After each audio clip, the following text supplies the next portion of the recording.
Hello and welcome back. Tonight we drift toward the edge of a nation that once believed its own borders marked the limits of the known world. Beyond those borders lay something vast, something unmeasured, something that would take generations to understand. Before we begin, if you find comfort in these long, quiet histories, consider subscribing so more of them can find you.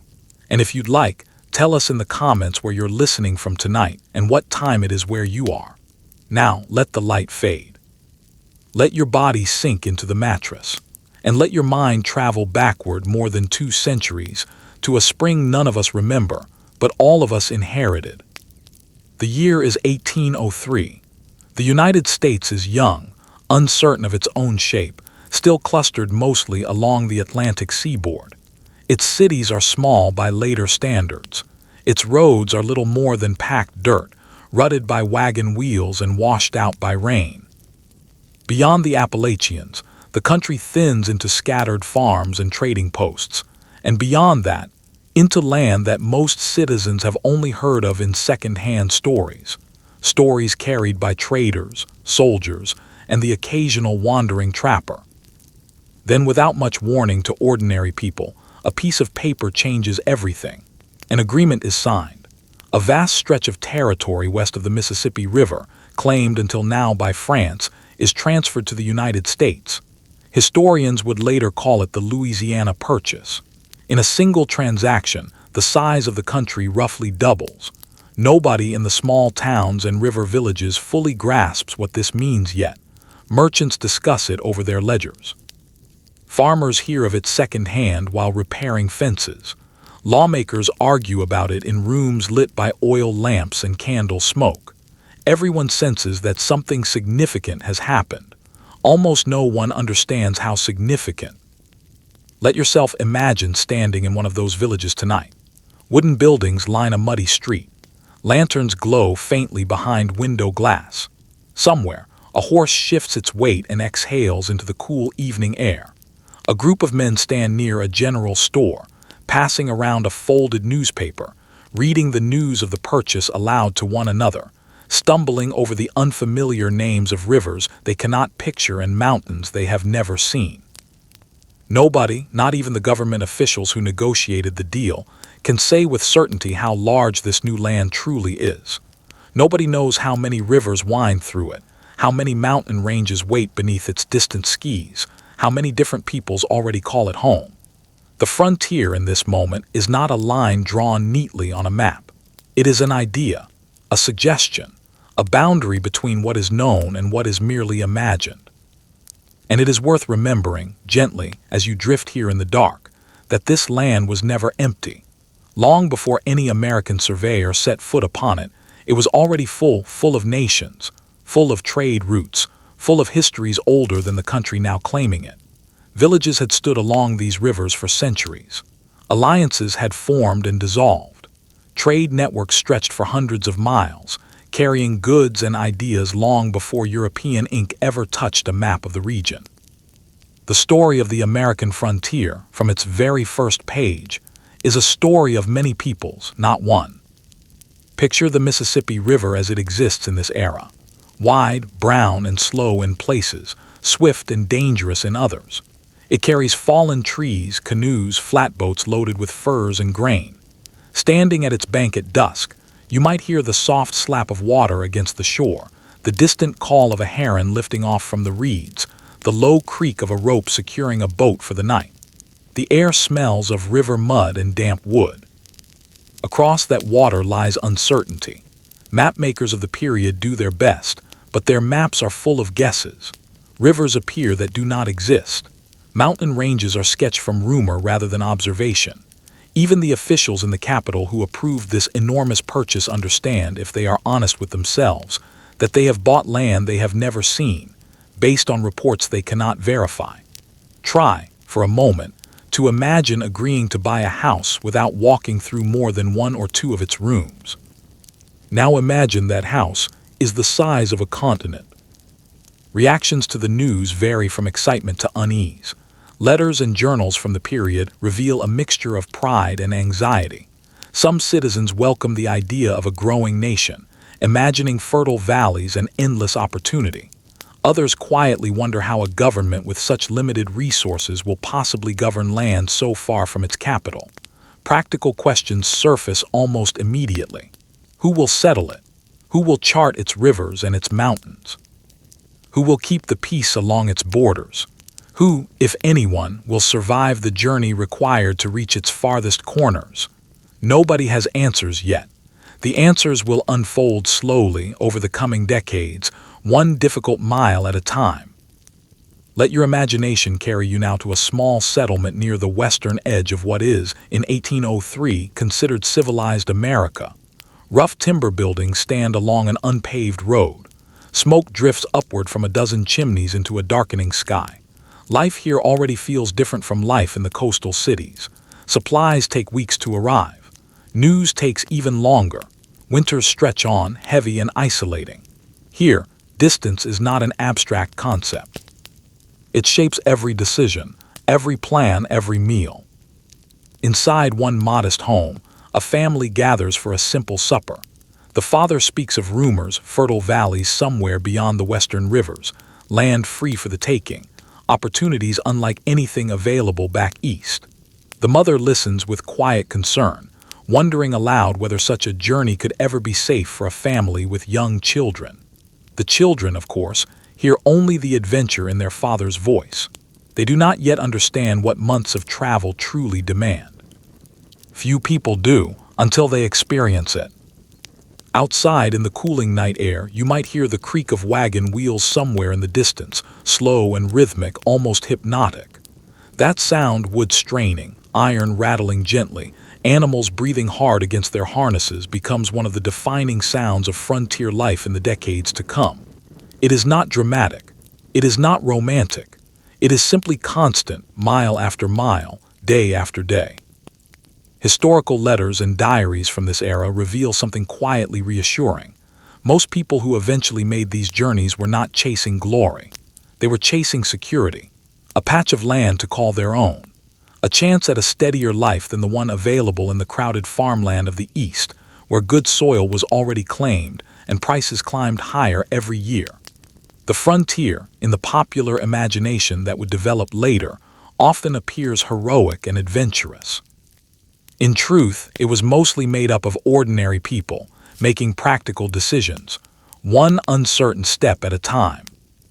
Picture a lone traveler pausing beside the road, unfolding a worn paper map, tracing a river with one finger.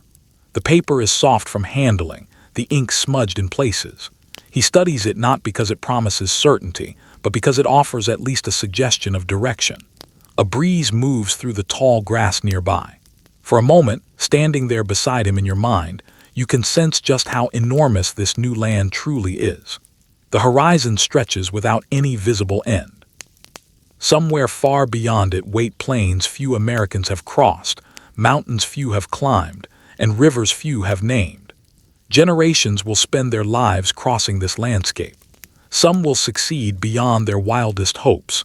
Many will simply vanish quietly into history, leaving behind only a name in a ledger or nothing at all. It is widely accepted among historians that the Louisiana Purchase stands as one of the most consequential land acquisitions in American history, reshaping the nation's economic future and its westward ambitions for generations to come. And yet, the people living through this moment cannot see any of that. They see only the beginning of something. That is, perhaps, one of the more quietly moving truths about history, that most of the people living through its turning points have no idea they are living through anything at all. A signed paper, a quiet conversation, a decision made over dinner. Only years later does anyone understand what any of it meant. Historians still debate exactly why the purchase happened the way it did.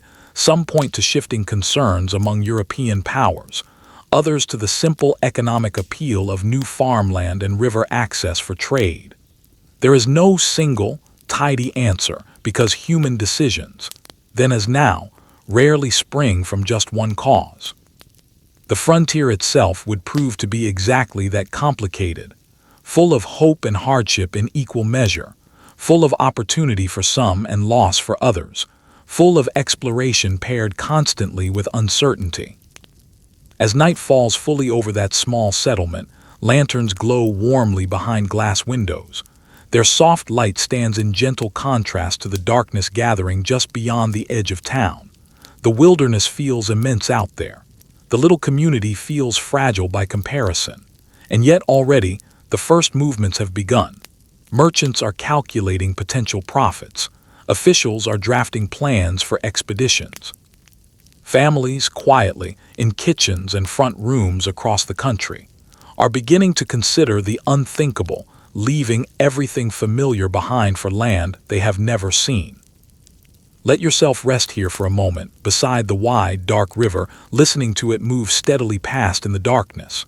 Somewhere out there, countless lives are about to change slowly, unevenly over the course of the next 100 years. For now, though, all is still. The current continues on beneath a darkening sky, patient, indifferent, endless. Let the darkness settle a little deeper now. Let your shoulders sink further into the pillow, and let us return to that same wide river, only now the calendar has turned. Months have passed since the purchase was signed, and the year has become 1804. The territory acquired only months earlier still exists mostly as rumor and guesswork in the American imagination.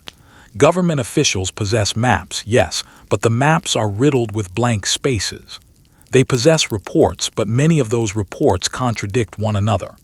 They possess educated guesses dressed up as knowledge. What they do not possess, what nobody possesses, is certainty. And it is precisely that uncertainty which gives rise to one of the most carefully studied journeys in American history. Picture the riverbank at first light. Mist clings low over the water, and the air still carries the chill of night. Men move along the shore with quiet purpose, loading barrels of flour, crates of tools, carefully wrapped bundles of trade goods meant as gifts in payment for the nations they expect to meet along the way. Someone inspects a rifle by lamplight, checking the mechanism with practiced hands. Someone else counts scientific instruments one final time, a compass, a sextant, notebooks bound in leather, ink that must survive weeks of dampness. Every item receives careful attention, because out there in the unmapped distance, nothing lost can easily be replaced. The expedition's purpose at its heart is not conquest, and it is not treasure. It is knowledge. The two men leading it, along with the modest company gathered around them, carry instructions to study the rivers they encounter, to record the plants and animals unfamiliar to Eastern eyes, to map the landscape as accurately as their instruments allow, and to establish respectful relations with the many native nations whose territory they will be passing through, often at those nations' invitation, and always at their forbearance. It is an enormous task for so small a group. Even now, knowing how the story ends, it is worth pausing to imagine the scale of what they were attempting.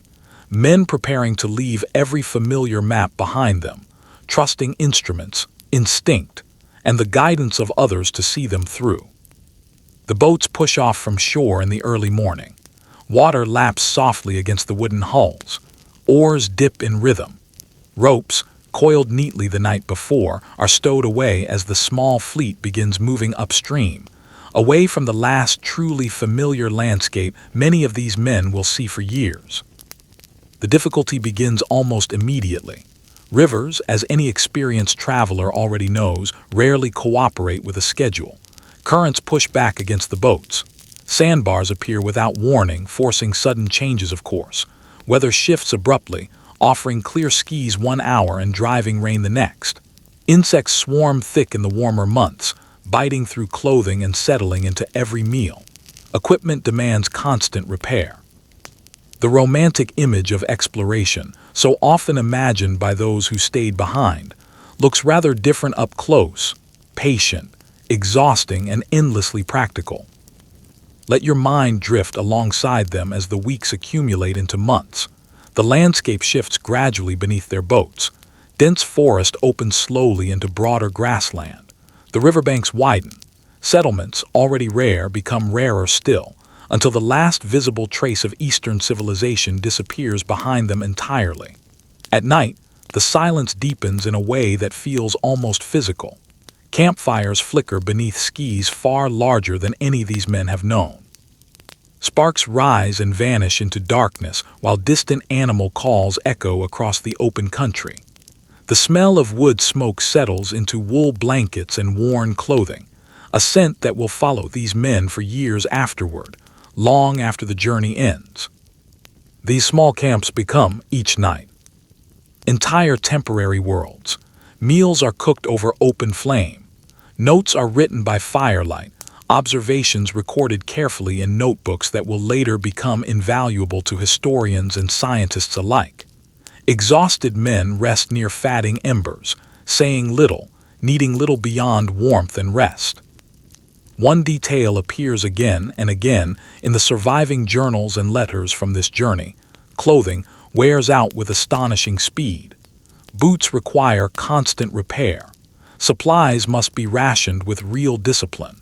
The heroic image of exploration tends to focus on distant horizons and dramatic discoveries. But survival, day to day, depends far more on mundane, repetitive tasks performed faithfully. Mending a torn seam, drying wet leather by the fire, counting the remaining flour one more time before deciding how much can be eaten tonight. Historical evidence shows that the expedition documented an extraordinary number of plant and animal species entirely unfamiliar to scientists back east. Modern scholars continue to study these records closely, precisely because they offer a rare window into environments that would later be transformed almost beyond recognition by settlement, agriculture, and industry. But it is worth remembering that the men recording these observations were rarely thinking in such grand terms while they worked. Their attention stayed fixed on immediate concerns: food, weather, navigation, health, and always, the question of distance still remaining ahead of them. It would be a mistake, and an unfair one, to imagine this journey as one undertaken alone against an empty wilderness. The expedition depended heavily, at almost every stage, on the knowledge and goodwill of the native nations whose lands they passed through. This part of the story sometimes fades in simplified retellings, but it deserves to be remembered clearly. Local guidance mattered. Translation mattered. Relationships, built carefully and maintained with respect, mattered more than any compass or map the expedition carried.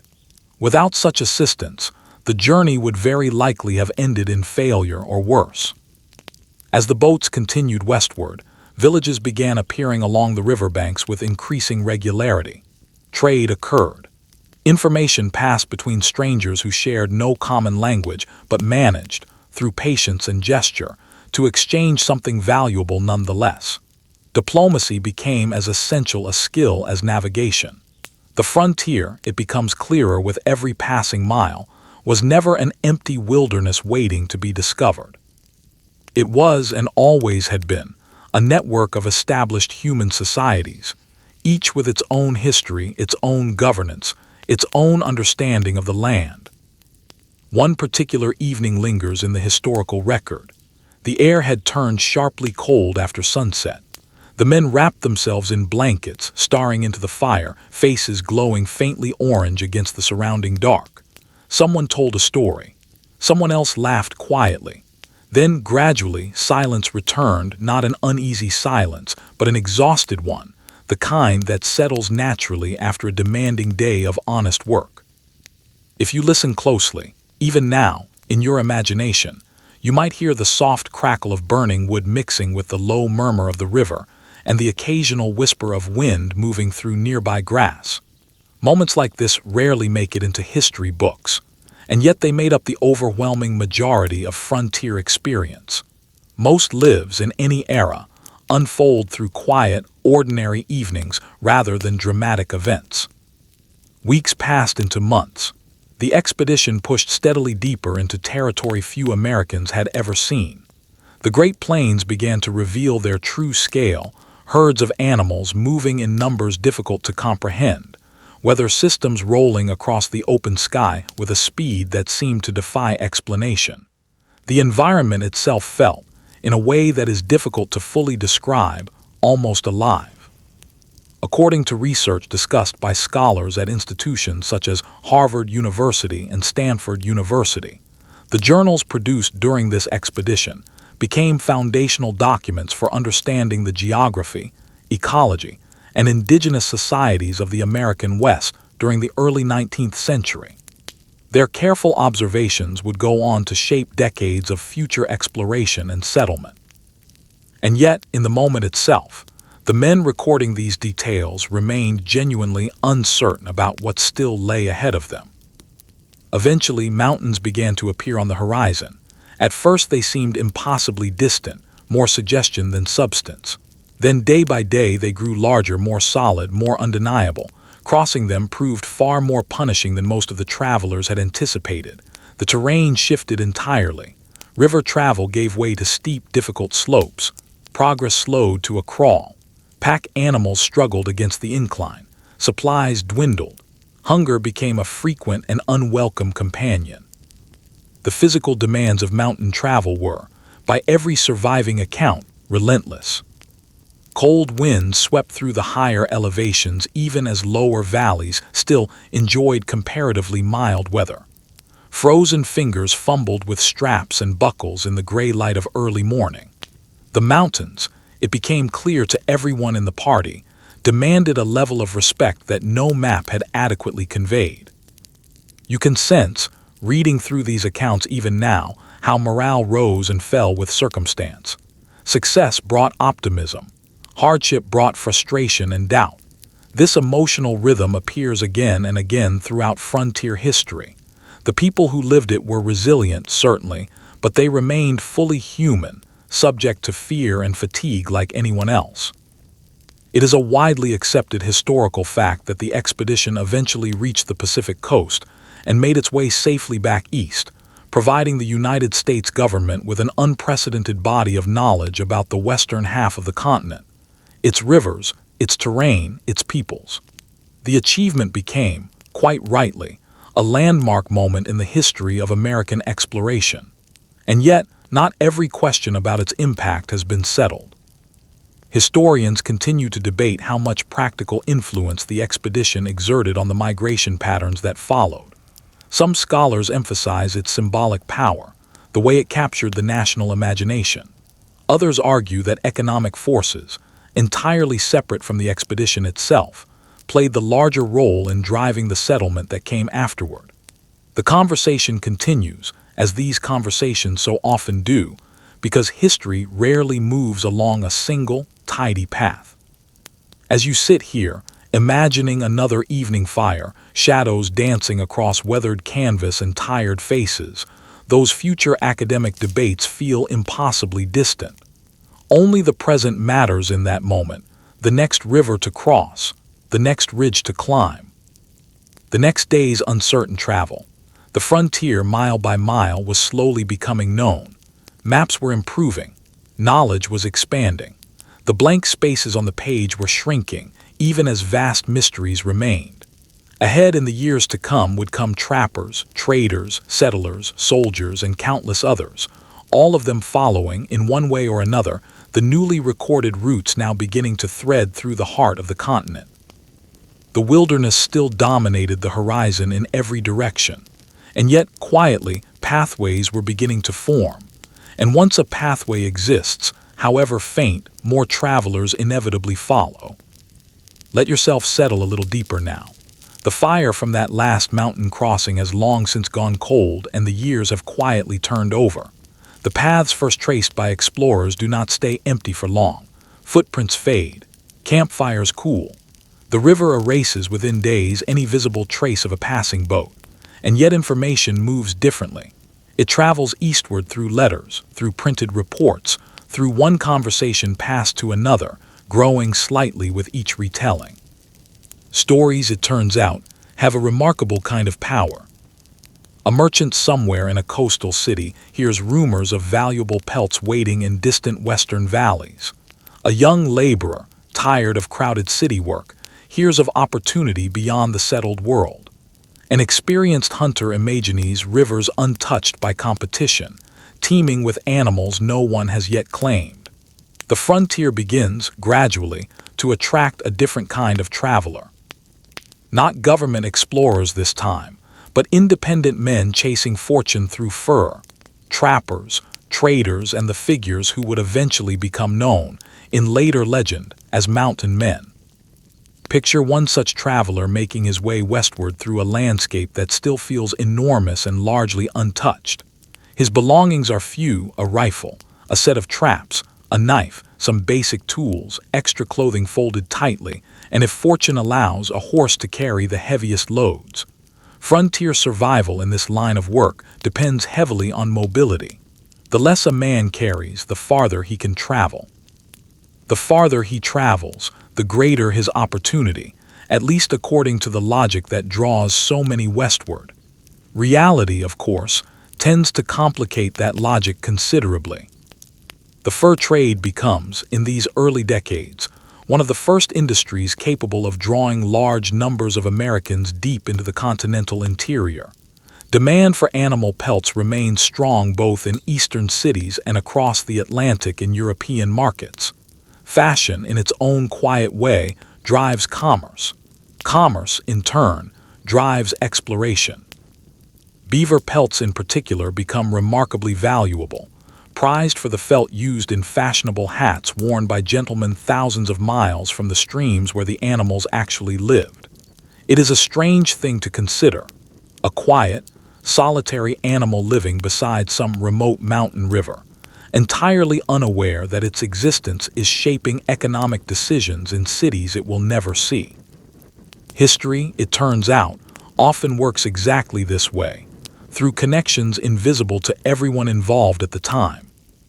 Imagine traveling alongside a small group of traders moving through forests scented heavily with pine sap and damp earth.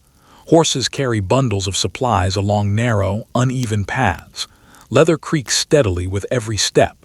The smoke of a recent campfire still lingers faintly in the air. Out here, the wilderness dominates every decision of daily life. Weather dictates the day's schedule. Terrain decides the route. Nature, plainly and without negotiation, sets the rules, and everyone simply learns to follow them. Many of these men spend entire seasons away from any permanent settlement, sometimes disappearing from contact for the better part of a year. Their lives demand an extraordinary degree of adaptability. A river floods without warning, and plans must change immediately. An early snowstorm arrives weeks ahead of schedule, and plans change again. A hunting ground that seemed reliable suddenly yields nothing, and once more, plans must shift. Flexibility, more than any single skill, becomes the true requirement for survival out here. Picture a remote campsite tucked beside a cold, fast-moving stream. Evening shadows stretch long across the narrow valley. A small fire burns carefully between a ring of stones. Nearby, freshly taken hides hang drying in the evening breeze. The camp feels temporary in every sense, because it is. Most frontier camps of this kind exist for only a night or two before the traveler moves on, following whatever direction opportunity happens to point. One small, recurring detail appears again and again in surviving letters and journals from trappers and traders of this era. Clothing, worn hard against branches, rock, and weather, becomes patched again and again, far past the point where any Eastern tailor would consider it presentable. Jackets are repaired with scraps of leftover leather. Boots receive stitch after stitch. Every piece of equipment carries a visible history in its worn seams and mended tears. Nothing goes to waste out here, because replacement goods remain, quite simply, too far away to count on. Sitting beside one of these small fires as full darkness settles over the mountains, you might notice wood smoke drifting upward into a sky crowded with more stars than most modern audiences will ever see clearly. The scent clings stubbornly to blankets and clothing. A simple pot simmers over the glowing coals. The meal itself is modest, nothing more than dried meat and whatever can be gathered nearby. And yet after a long, demanding day, even the simplest food feels like genuine luxury. The frontier has a way of quietly reshaping expectations. Warm food matters, dry clothing matters, basic shelter matters. Little else does out here, at least for tonight. It's worth remembering gently that many of these mountain men developed close and often essential relationships with native communities throughout the Western territories. Extensive trade networks already existed long before American trappers arrived on the scene, and knowledge about geography, weather patterns, reliable food sources, and safe travel routes frequently passed between these different cultures. These exchanges shaped frontier life more profoundly than popular legend often admits. The familiar image of the entirely self-sufficient, solitary mountain man tends to overlook this reality rather significantly. Very few people, in truth, thrive entirely alone out here.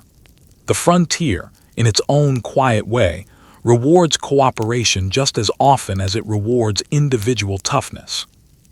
It is a fact well recognized by modern historians that the fur trade played a major role in expanding American geographic knowledge during the opening decades of the 19th century.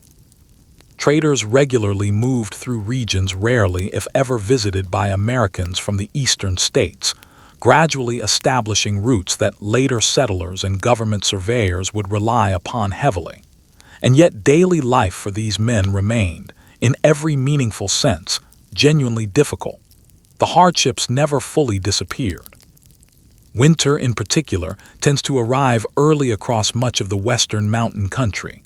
Snow piles deep along the high passes, rivers freeze solid along their banks, travel slows to a careful crawl.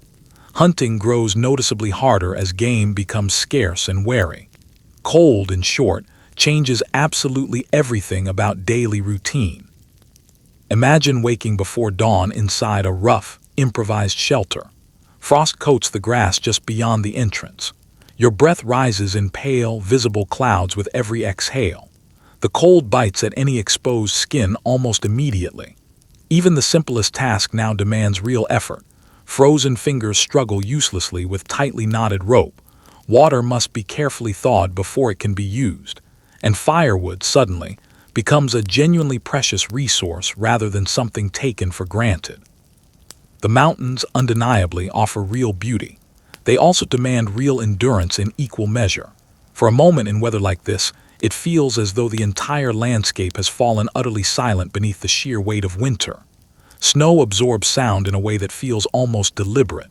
Wind whispers faintly through distant, bare trees.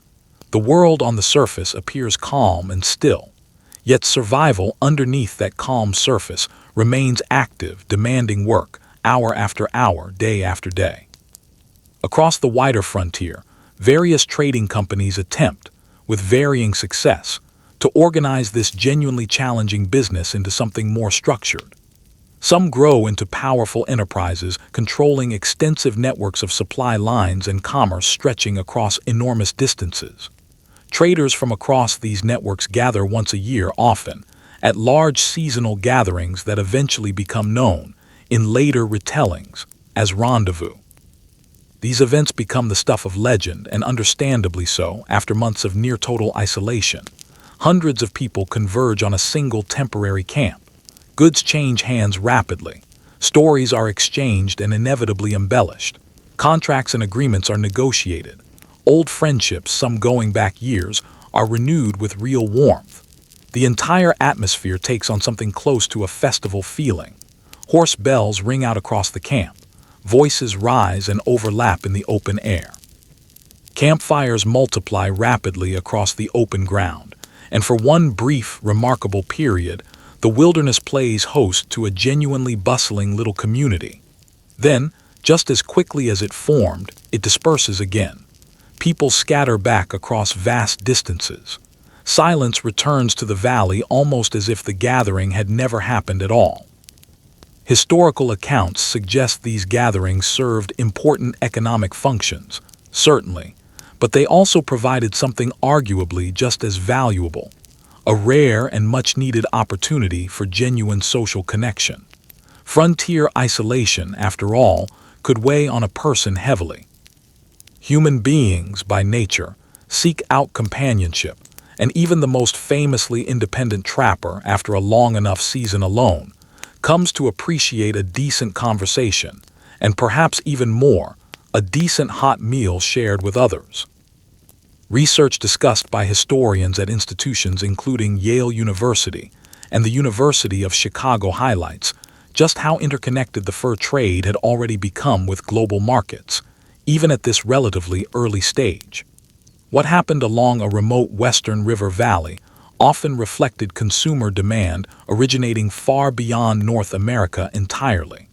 The frontier, in other words, was never quite as isolated as it might first appear. It remained tied, in subtle but very real ways, to much larger economic forces operating well beyond its visible horizon. Even so, questions remain unresolved. Historians continue to debate the extent to which these mountain men directly shaped the migration routes that followed in later decades. Some scholars view them as essential pathfinders, their accumulated knowledge quietly shaping the entire course of westward settlement. Others argue their practical influence has, over time, been somewhat exaggerated by popular memory and later mythmaking. The debate continues, largely because frontier history tends to contain many overlapping layers at once. Legend and lived reality, more often than not, become difficult to fully separate.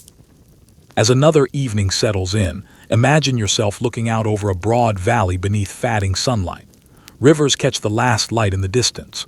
Forests darken gradually from the edges inward. Snow still clings to the highest, farthest peaks. The view feels, in a word, endless. And perhaps that endlessness is precisely the point for the men who spend their working lives across these landscapes.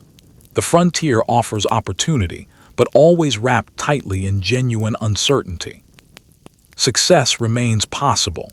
Failure remains equally possible. Nothing out here is ever fully guaranteed. And yet, more people continue arriving anyway, drawn by stories that grow just a little larger with every retelling. Soon, this same frontier will draw more than trappers and independent traders. Entire families will begin the long process of moving west. Wagons will gradually replace pack horses as the primary means of travel. Settlements will begin following the trails these earlier travelers first carved out. The age of the solitary mountain man will slowly, gradually, give way to something considerably larger. The frontier is changing once again, and this particular change has only just begun. Let your breathing slow a little further. The rendezvous fires from the last chapter have burned down to embers, and the seasons have quietly turned once more. The trails first carved by traders and mountain men continue threading their way across the continent. Some trace the paths of rivers, others cut straight across open grassland. A few wind carefully through mountain passes known only to the most experienced travelers. These pathways remain rough, uncertain, and easy to lose in bad weather. And yet, slowly, they begin connecting worlds that have existed across the American West for far longer than most Easterners realize. As more Americans look beyond the Mississippi River with growing interest, they begin encountering a reality that simplified frontier stories tend to overlook entirely. The land, in truth, was never empty. It never had been. Across the plains, the deserts, the forests, and the river valleys of the West lived numerous native nations, each with its own history, its own governance, and its own relationship with the land. Some lived in permanent agricultural settlements, cultivating the same fields season after season. Others followed seasonal movements shaped carefully by climate, by trade, and by the migration patterns of the animals they depended on. Many possessed sophisticated diplomatic traditions, military alliances, and extensive commercial networks, developed and refined across many generations.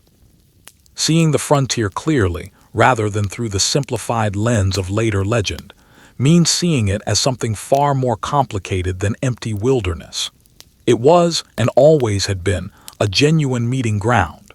And meeting grounds, as history shows again and again, tend to be complicated places. Picture morning sunlight spreading gradually across a broad, open prairie. Tall grass ripples gently beneath a steady wind. The horizon stretches so impossibly far in every direction that earth and sky seem, at certain moments, to blur together entirely. A group of riders appears in the distance, moving with an ease and confidence that speaks of deep familiarity with this exact landscape.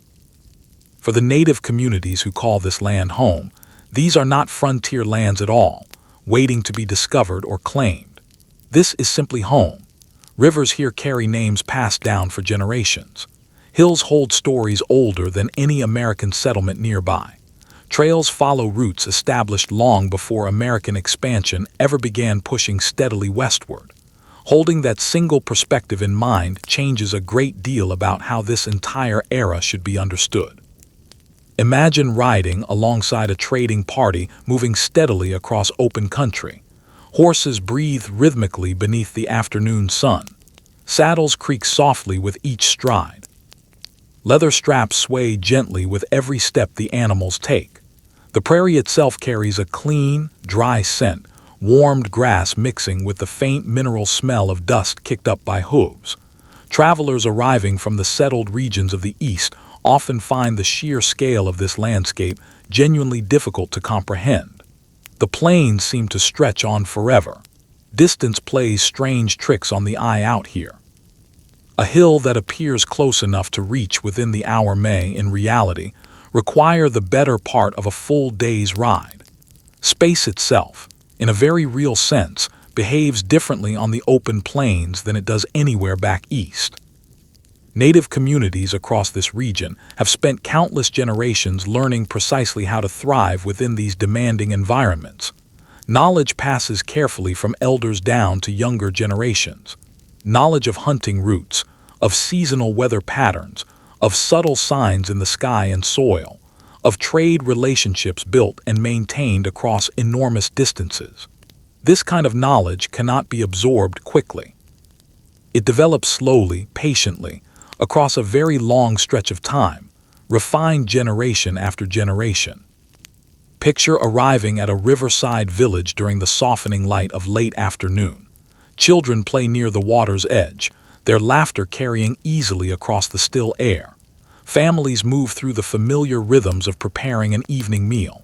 Smoke rises gently from cooking fires into a clear sky overhead. The entire scene feels, quite simply, ordinary, and that is exactly the point. Throughout history, most people spend the overwhelming majority of their time raising families, tending to daily responsibilities, and living quiet, unremarkable lives, rather than making the kind of headlines that later fill history books. That simple, human truth tends to disappear behind the more dramatic events historians choose to emphasize. One small, intimate detail draws your attention as you watch. An older woman sits patiently mending a piece of clothing, speaking quietly all the while to younger relatives gathered nearby. Her hands move with the easy confidence of long practice. The work itself looks entirely routine, and yet routines, however small, are precisely what hold communities together across generations. As American traders and government officials move increasingly deeper into these western regions, relationships with native nations grow steadily more complex and consequential. Some interactions involve genuine cooperation. Others involve careful negotiation. Still others involve real and rising tension. Human relationships, across every era of history, rarely fit neatly into simple categories. Trade often creates real opportunity for both sides. Conflict at other times follows closely behind.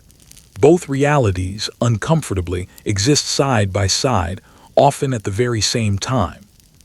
Historical records reveal a striking degree of complexity across the frontier during this period. Different nations pursue markedly different strategies suited to their own particular circumstances. Some prioritize forming alliances.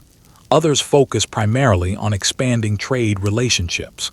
Still others concentrate on preserving their independence as thoroughly as possible amid rapidly changing circumstances. No single response captures the full picture.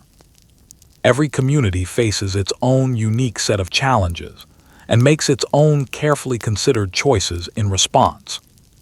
Imagine pausing beside a river crossing where traders exchange goods directly with local residents. Blankets, tools, food, horses, and perhaps most valuably of all, current information, all carry real worth here. Conversations unfold across multiple languages and cultural traditions, patched together through gesture, patience, and mutual necessity. The frontier, seen this way, becomes something closer to a place of ongoing exchange rather than simple, one-directional movement.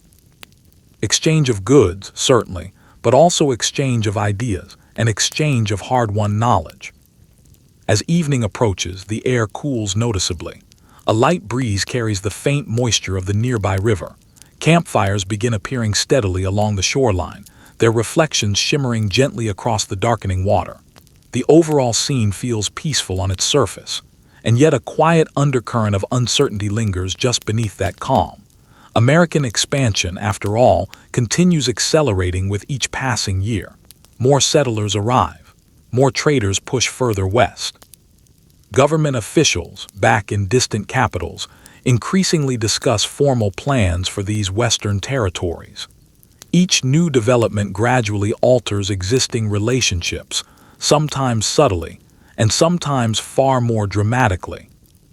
It stands as a widely recognized historical fact that native nations remained powerful political and military forces across large portions of the continent well into the early 19th century. American expansion, in other words, occurred entirely within landscapes already shaped by established, sophisticated indigenous societies. That particular reality sometimes surprises modern audiences, largely because popular retellings so often suggest an inevitable, foregone outcome. People actually living through these events at the time rarely saw things so clearly. The future, from where they stood, remained genuinely uncertain. Very uncertain indeed. Picture for a moment a council meeting taking place beneath an open evening sky. Leaders from various communities gather to discuss rapidly changing conditions.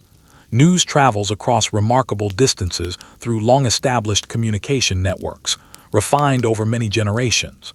Reports arrive from distant regions. Rumors spread quickly among the gathered families. Difficult decisions must be made. How should each community respond to a growing American presence pressing steadily westward? Which alliances make the most sense given current circumstances? Which risks appear the most immediate and pressing? No easy answers present themselves. Historians continue to debate the degree to which various native nations anticipated the long-term consequences of American expansion during this period. Some scholars emphasize impressive strategic adaptation and genuine diplomatic sophistication. Others focus more heavily on the truly unprecedented scale of the demographic and political changes that eventually unfolded across the continent. This discussion remains active, and rightly so, because historical actors in any era rarely possess complete information about events still waiting in their future. Standing quietly in that same uncertainty yourself, here in the present moment of this story, it becomes easier to appreciate just how invisible outcomes truly were to the people living through them. Decisions were made based only on what was known at the time, never on what later generations would eventually come to understand. Imagine a distant storm beginning to form over the grasslands. Dark clouds gather slowly along the horizon. Thunder rolls faintly across the open country. The entire atmosphere shifts noticeably. Birds fall quieter than usual. Wind steadily strengthens. This approaching storm serves as a fitting reminder that nature remains, throughout this entire era, one of the most powerful forces shaping frontier life. Everyone adapts to it in their own way, settlers, traders, soldiers, and native communities alike. The weather, after all, recognizes no political boundaries whatsoever. Rain eventually arrives in earnest. Heavy drops strike leaves and grass with real force. The scent of freshly wet earth rises almost immediately into the air. Campfires hiss and sputter beneath the sudden downpour. People instinctively seek shelter. Conversations pause mid-sentence. For a while, the storm dominates every single aspect of camp life completely. Then, just as suddenly as it arrived, it begins moving on. The prairie emerges afterward, washed remarkably clean beneath the returning evening light. Water glistens quietly across the landscape. The air itself feels fresh and renewed. And yet deeper changes continue unfolding steadily beneath this surface calm. Population movement keeps increasing. Economic interests keep expanding. Political ambitions continue growing. The American West, slowly but unmistakably, is becoming more tightly connected to the rest of the nation. And that growing connection in time will bring real opportunity alongside real transformation, and inevitably, real conflict as well. For tonight, though, evening settles gently and quietly across the plains. Campfires glow steadily in the distance. Horses exhale softly into the cooling air. The river continues its patient, steady journey beneath a sky slowly filling with stars. Communities across this vast landscape continue enduring, adapting, negotiating, and quietly planning for futures they cannot fully predict or control. Soon enough, military forts will begin appearing with greater frequency across the region. Government influence will steadily expand. Settlement will increase. The long-standing balance of power across the frontier will gradually begin to shift. But tonight, at least for now, this vast western landscape still belongs to many different worlds, existing quietly side by side, all beneath the very same enormous, star-filled sky. Let your eyes stay closed a little longer. The storm from the last chapter has passed, and morning now arrives clear and bright across the frontier. Rainwater still clings gently to the tall grass. Small puddles here and there reflect the pale, soft colors of dawn. Birds resume their quiet songs as though nothing unusual had happened during the night at all. And yet, beneath this calm surface, the frontier itself continues changing steadily, year after year. More travelers move west with each passing season. More traders cross ever more distant stretches of territory. More government officials, back in their offices thousands of miles away, discuss carefully how best to project real authority into regions separated from the eastern cities by such enormous distance. Distance, in fact, remains one of the single greatest challenges of this entire era. A genuinely large challenge. Messages travel slowly across this land. Supplies move slowly as well. News of even significant events often arrives weeks, sometimes even months after the fact. In a world shaped so heavily by distance, maintaining any real control over remote territories requires something solid, something permanent. That something, in time, becomes the frontier fort. Imagine approaching one of these isolated outposts during a long afternoon's journey. At first, it appears as little more than a small, indistinct shape against the horizon. Gradually, though, details begin to emerge more clearly. Wooden walls rise into view. Guard towers stand at the corners. Storage buildings and animal pens cluster within the walls. Thin columns of smoke drift upward into the open sky. The fort stands entirely alone amid an otherwise immense and empty-feeling landscape. Its presence feels at once both reassuring and strangely vulnerable. Frontier forts of this era serve a great many overlapping purposes. They provide a measure of military protection. They support ongoing trade. They store essential supplies for travelers passing through. They function, perhaps most importantly of all, as communication hubs, linking otherwise isolated regions back to the rest of the growing nation. In some especially remote stretches, a fort might represent the only substantial permanent structure visible for literally hundreds of miles in any direction. Try, for a moment, to imagine the sheer relief of finally spotting such a place after weeks of exhausting travel. The mere sight of it would be enough to lift almost anyone's spirits considerably. You hear in your imagination the rattle of wagon wheels approaching the main gate. Horses snort with visible exhaustion. Leather harnesses creak steadily under strain. Travelers arriving after their own long journeys look thoroughly dusty, tired, and deeply relieved all at once. A fort, to these weary arrivals, means shelter. It means fresh, reliable information. It means, perhaps most importantly of all, simple human company after weeks of relative isolation. All three of these things out here carry enormous value. Inside the walls, once the heavy gate creaks open, life settles into its own steady, familiar rhythm. Soldiers busy themselves repairing worn equipment. Blacksmiths work steadily beside glowing forges, the ring of hammer on metal carrying across the yard. Teamsters unload fresh cargo from arriving wagons. Clerks carefully record detailed inventories in worn ledgers. Cooks prepare simple meals in smoky, cramped kitchens. Much of frontier military service, in truth, involves this kind of steady, repetitive labor rather than dramatic battle. That particular reality tends to surprise a good number of modern audiences, shaped as they often are by more dramatic popular retellings. The air inside these walls carries its own distinctive mixture of scents, wood smoke mingling with the earthier smell of horse manure, all of it cut through occasionally by the clean scent of freshly cut timber. The combination, admittedly, is not especially pleasant to modern noses, and yet it becomes entirely familiar over time to anyone living this particular kind of frontier life. Practical working places rarely smell especially romantic. They simply smell useful. One quiet, intimate scene unfolds near one of the smaller outbuildings. A young soldier sits alone on an overturned wooden crate, carefully composing a letter home by the fading afternoon light. The paper rests gently across his knee. He pauses often, clearly searching for the right words. Perhaps he misses his family back east. Perhaps he misses more familiar, gentler landscapes. Perhaps, more simply than either of those, he misses a sense of certainty about his own future. Letters from places like this travel slowly, often very slowly indeed. Months, quite commonly, pass before any reply finally arrives, if a reply arrives at all. The frontier, in this way and many others, tests patience constantly, in ways both large and small.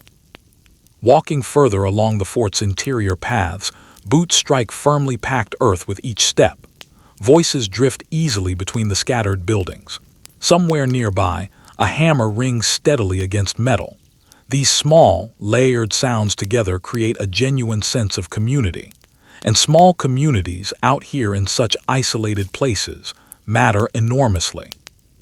It stands as a well-documented historical fact, supported by extensive archival records, that frontier forts became essential components of American westward expansion throughout the 19th century. They facilitated transportation, supported ongoing trade, enabled military operations, and maintained vital lines of communication across vast regions where reliable infrastructure remained otherwise extremely limited. And yet their actual role in frontier life often proved considerably more complicated than later popular memory tends to suggest.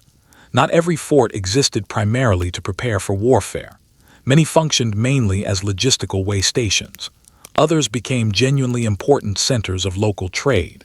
A few, over time, gradually evolved into full towns in their own right.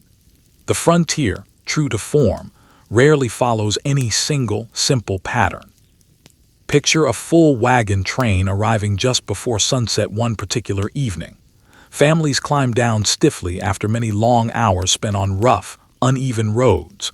Children stretch their tired legs gratefully.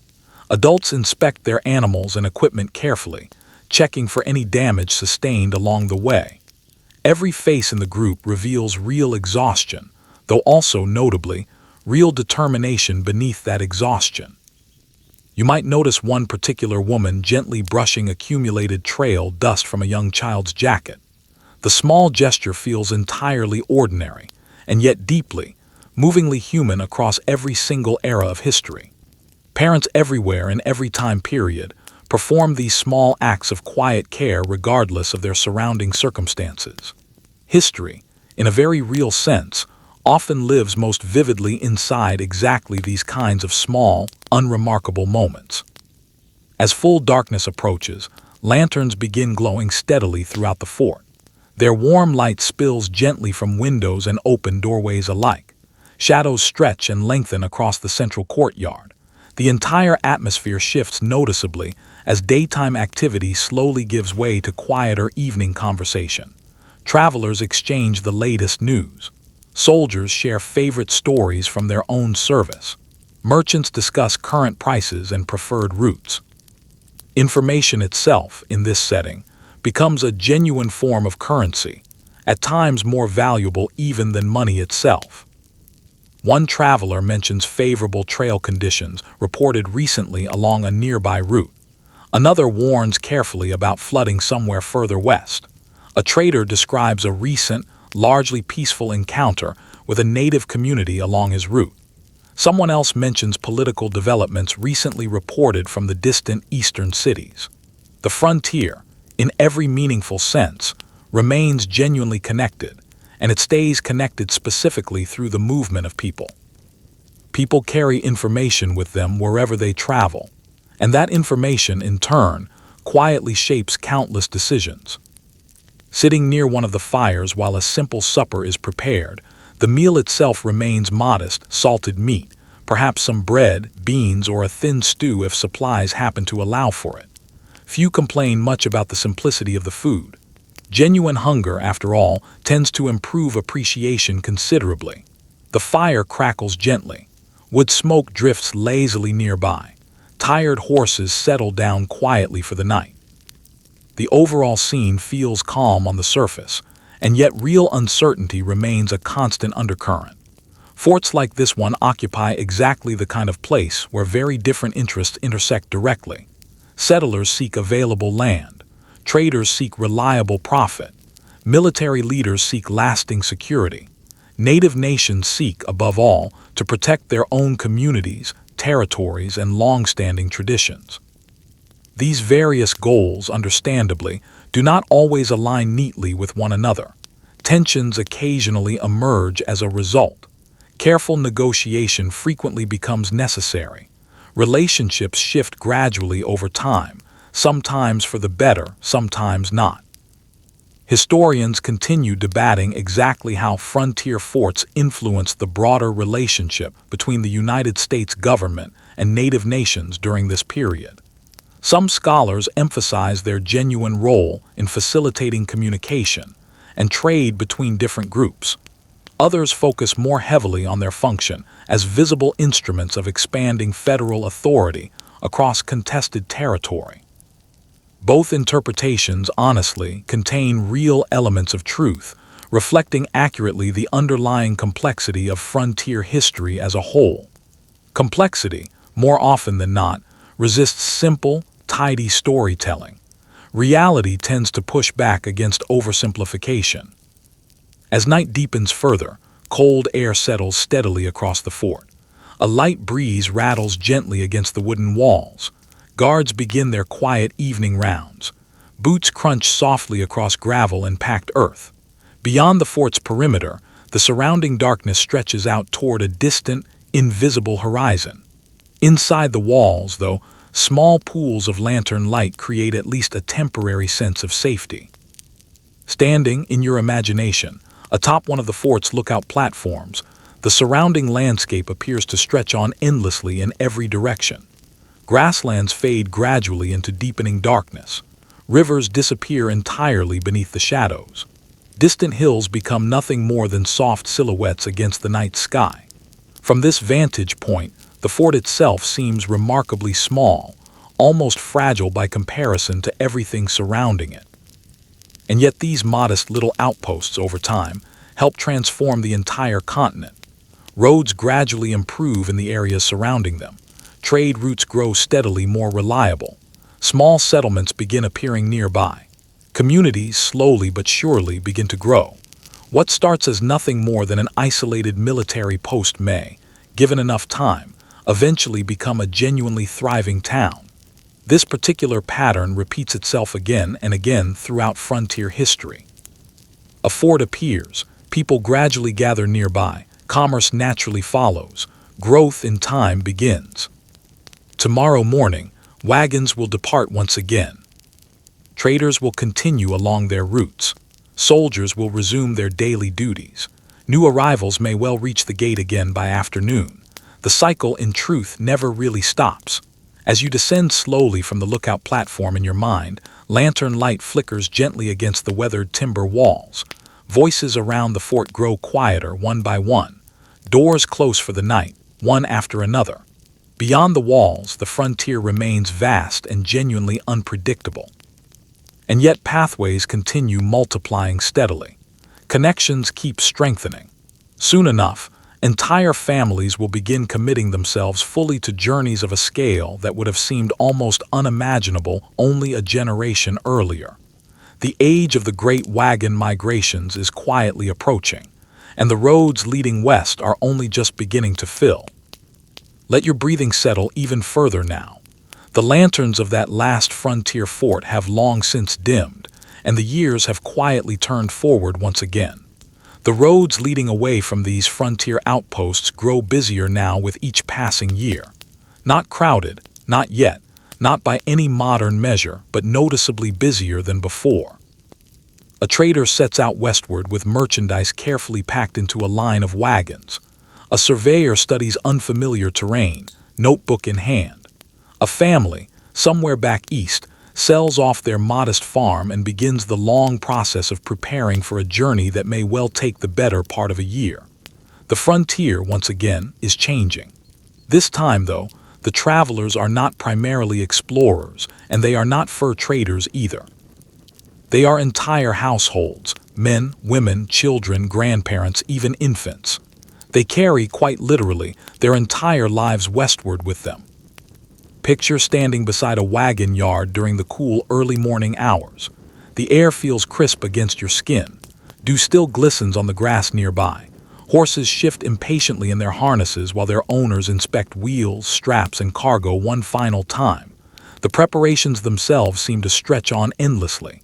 Barrels are secured tightly in place. Tools are checked and rechecked. Food supplies are counted and then counted again, just to be certain. Every single pound of cargo matters enormously here, because a single wagon, however sturdy, can only carry so much weight before the animals pulling it begin to struggle. The decisions involved in this packing process turn out to be surprisingly emotional ones. What possessions genuinely deserve the limited, precious space available? A family Bible, perhaps, an old rocking chair, extra blankets for the cold nights ahead, basic cooking equipment, a handful of small personal treasures too precious to leave behind. In the end, practical necessities almost always win out over sentiment in these arguments. The frontier, without much sympathy, rewards usefulness above almost everything else. Watching one particular family complete its final preparations, a father carefully tightens a leather strap across a heavy wooden crate. A mother folds clothing methodically into a worn trunk nearby. Their children stare westward toward the horizon with an expression that mixes genuine excitement with an equally genuine undercurrent of uncertainty. They cannot possibly know, not really, what awaits them at the end of this long journey. Neither, in truth, can their parents. That shared uncertainty becomes, in its own way, simply part of the journey itself. The covered wagon, it's worth noting gently, is often misunderstood in popular imagination. Many people today picture entire families riding comfortably inside their wagons throughout each day's travel. In reality, most adults walked a very great deal of the distance. Wagons, more often than not, carried essential supplies rather than passengers.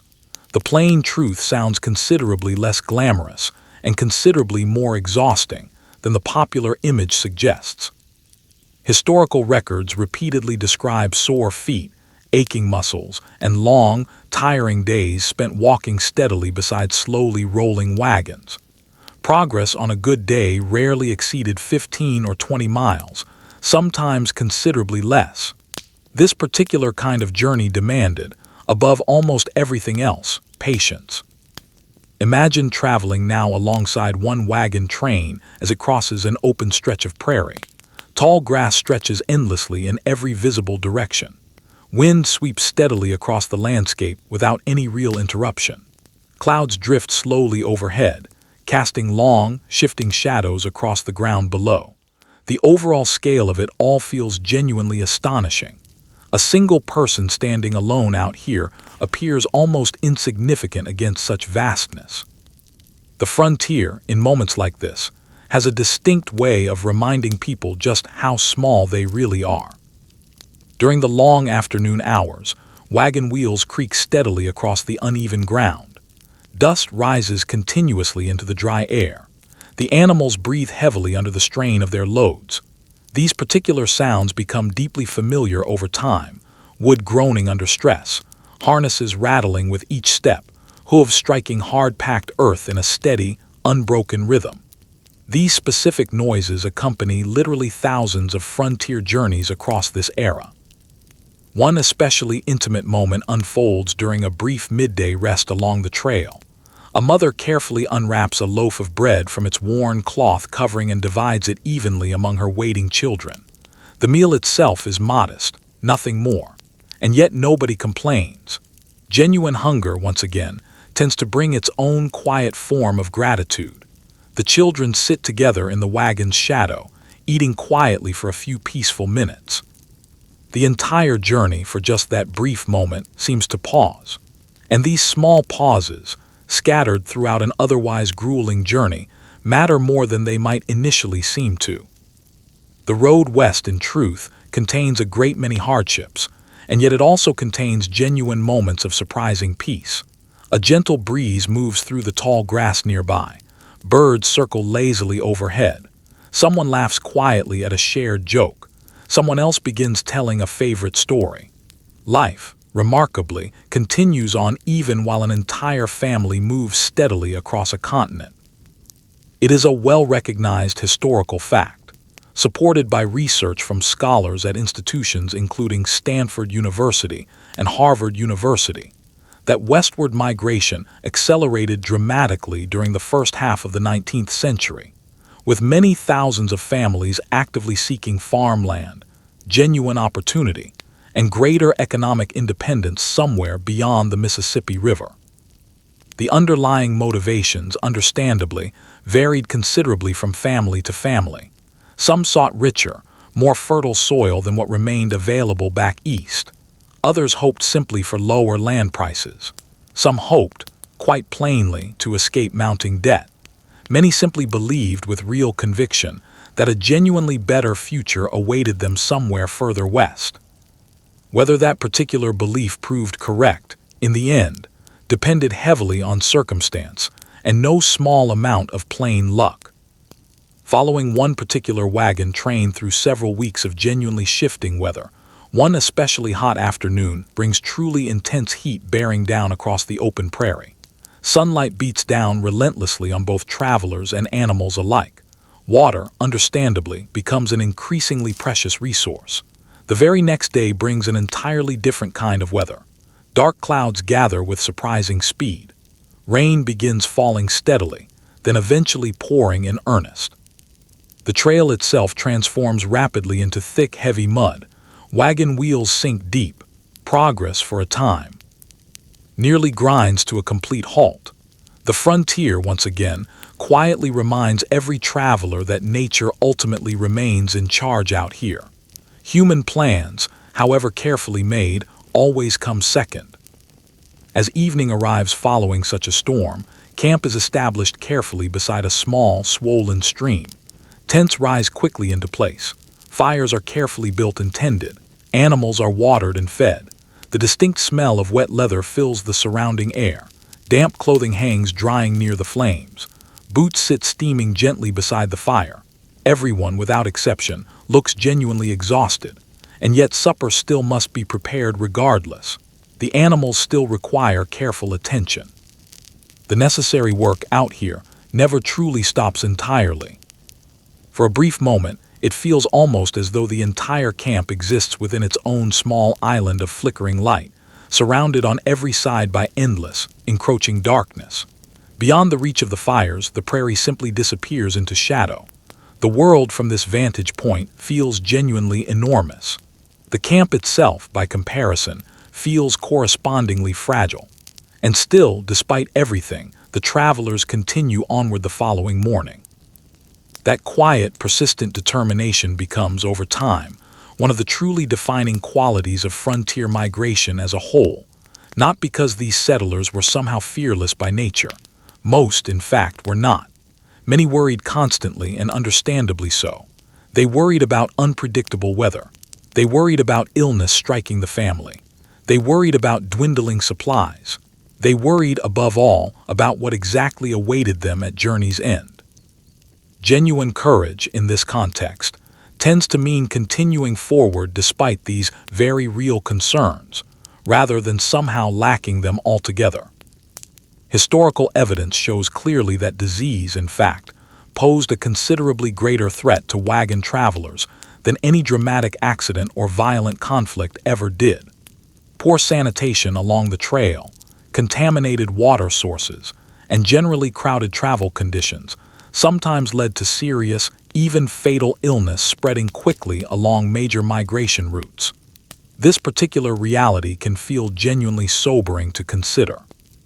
Frontier life, taken as a whole, was never really one continuous adventure. It was, more accurately, a sustained test of endurance, physical endurance, emotional endurance, and mental endurance, all required simultaneously, day after day. Picture a father sitting quietly beside the evening fire, well after his family has already fallen asleep for the night. Flames flicker gently across his tired face. His expression in this quiet moment appears genuinely thoughtful. Perhaps he silently wonders whether he made the right decision in bringing his family out here. Perhaps he simply misses home more than he lets on. Perhaps, more simply than either, he just feels utterly exhausted after another demanding day. No historical record, of course, can ever fully preserve every private thought that passed through moments like this one. And yet such moments, quite clearly, existed all across the frontier. People, after all, remained fully people across every single generation, regardless of circumstance. Historians continue to debate the relative importance of straightforward economic opportunity versus deeper cultural ideals in motivating this particular wave of westward migration. Some scholars emphasize practical financial considerations above all else. Others point instead toward powerful, widely shared beliefs about personal independence, land ownership, and individual advancement. This particular discussion remains genuinely active, largely because human decisions, in any era, rarely stem from just one single, isolated motive. Motives overlap considerably, dreams overlap as well, and underlying realities overlap most of all. The frontier, in its own complicated way, seems to contain every single one of these overlapping threads at once. Morning eventually returns once more. Campfires are carefully rekindled. Animals are harnessed once again for another day's travel. Wagons begin rolling steadily forward once more. The entire procession stretches out across the open prairie like some slow-moving river of humanity. Every single wagon in that long line carries real hope. Every wagon carries real fear as well. Every wagon, in its own way, carries a genuine story. Ahead still lie longer trails, greater distances, and considerably more demanding stretches of the journey than many of these travelers can fully imagine at this point. The great migration routes of the American frontier are only just beginning to take clear shape. Soon enough, they will stretch across many thousands of miles, and countless families will follow these same routes toward futures that remain, for now, genuinely uncertain. Let yourself sink a little deeper still into the mattress now. The wagon trains from the last chapter continue rolling steadily toward their distant destinations, but not every frontier road, it's worth remembering, exists purely to carry families toward new farms. Some roads, instead, serve commerce directly. Some serve diplomacy between distant governments. Some serve pure, calculated ambition. Among the most significant of these is a particular route stretching far to the southwest, linking the American frontier with markets, cultures, and communities well beyond the visible horizon. Picture standing quietly near the very beginning of this route, a road history would come to remember as the Santa Fe Trail. The morning sun casts long, stretching shadows across the open prairie grass. Wagons wait patiently in carefully organized lines. Teamsters move methodically along the row, inspecting harnesses one final time. Merchants review their carefully recorded inventories one last time before departure. The overall atmosphere here feels distinctly different from that of a typical migrant wagon train, less emotional in tone and considerably more businesslike. These particular travelers are not primarily searching for new homes to settle. They are searching, quite directly, for profit. And profit, as it happens, requires its own particular kind of courage. The Santa Fe Trail, it should be understood clearly, is no simple road by any measure. It represents a demanding journey stretching across many hundreds of miles of genuinely challenging terrain.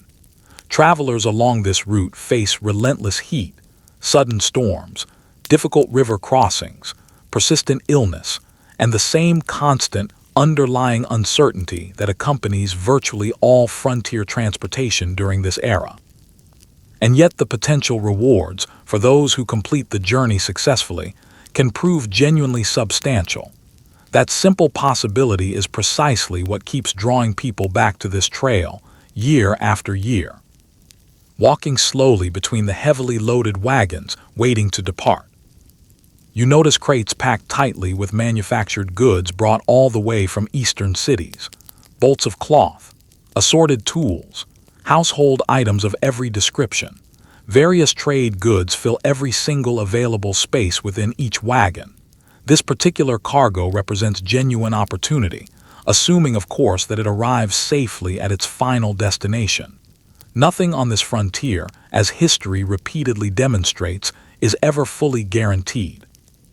A driver climbs carefully up onto his wagon seat, adjusting his wide hat against the already bright morning sunlight.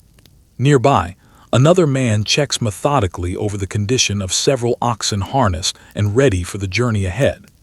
These particular animals deserve careful, ongoing attention throughout the trip. Without healthy, well-cared-for oxen, the entire journey simply stops in its tracks. Frontier commerce of this kind depends every bit as heavily on animal strength and endurance as it does on human effort and planning. The wagons begin moving forward slowly at first, then gradually settling into a steadier pace. Wooden wheels roll methodically across the open grassland, stretching steadily toward a horizon that seems to recede endlessly ahead of the caravan. The trail itself unfolds before the travelers, long, dusty, and genuinely uncertain in its particulars. Traveling alongside this particular caravan as the days steadily accumulate, the prairie seems to stretch on endlessly beneath an equally vast sky above.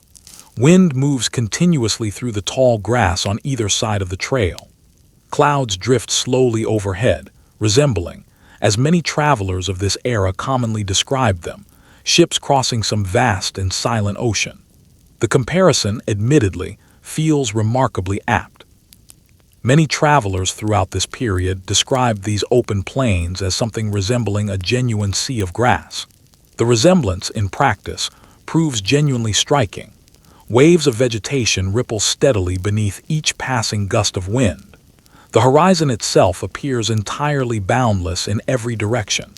Even basic direction, out here, becomes surprisingly difficult to judge with any real confidence. One particularly intimate scene emerges during a routine afternoon stop along the trail. A young teamster carefully brushes accumulated trail dust from his visibly exhausted animals before finally allowing them a period of proper rest. This small gesture requires genuine extra effort at the end of an already long, demanding day. And yet he performs this small task anyway, without complaint. The frontier, in countless small ways like this one, depends heavily on exactly this kind of quiet, unglamorous responsibility.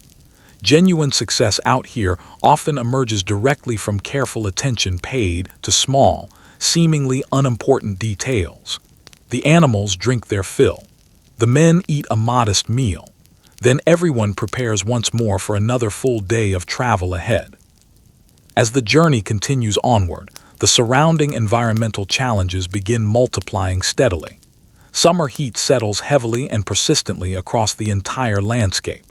Reliable water sources become critically important to locate and reach in time.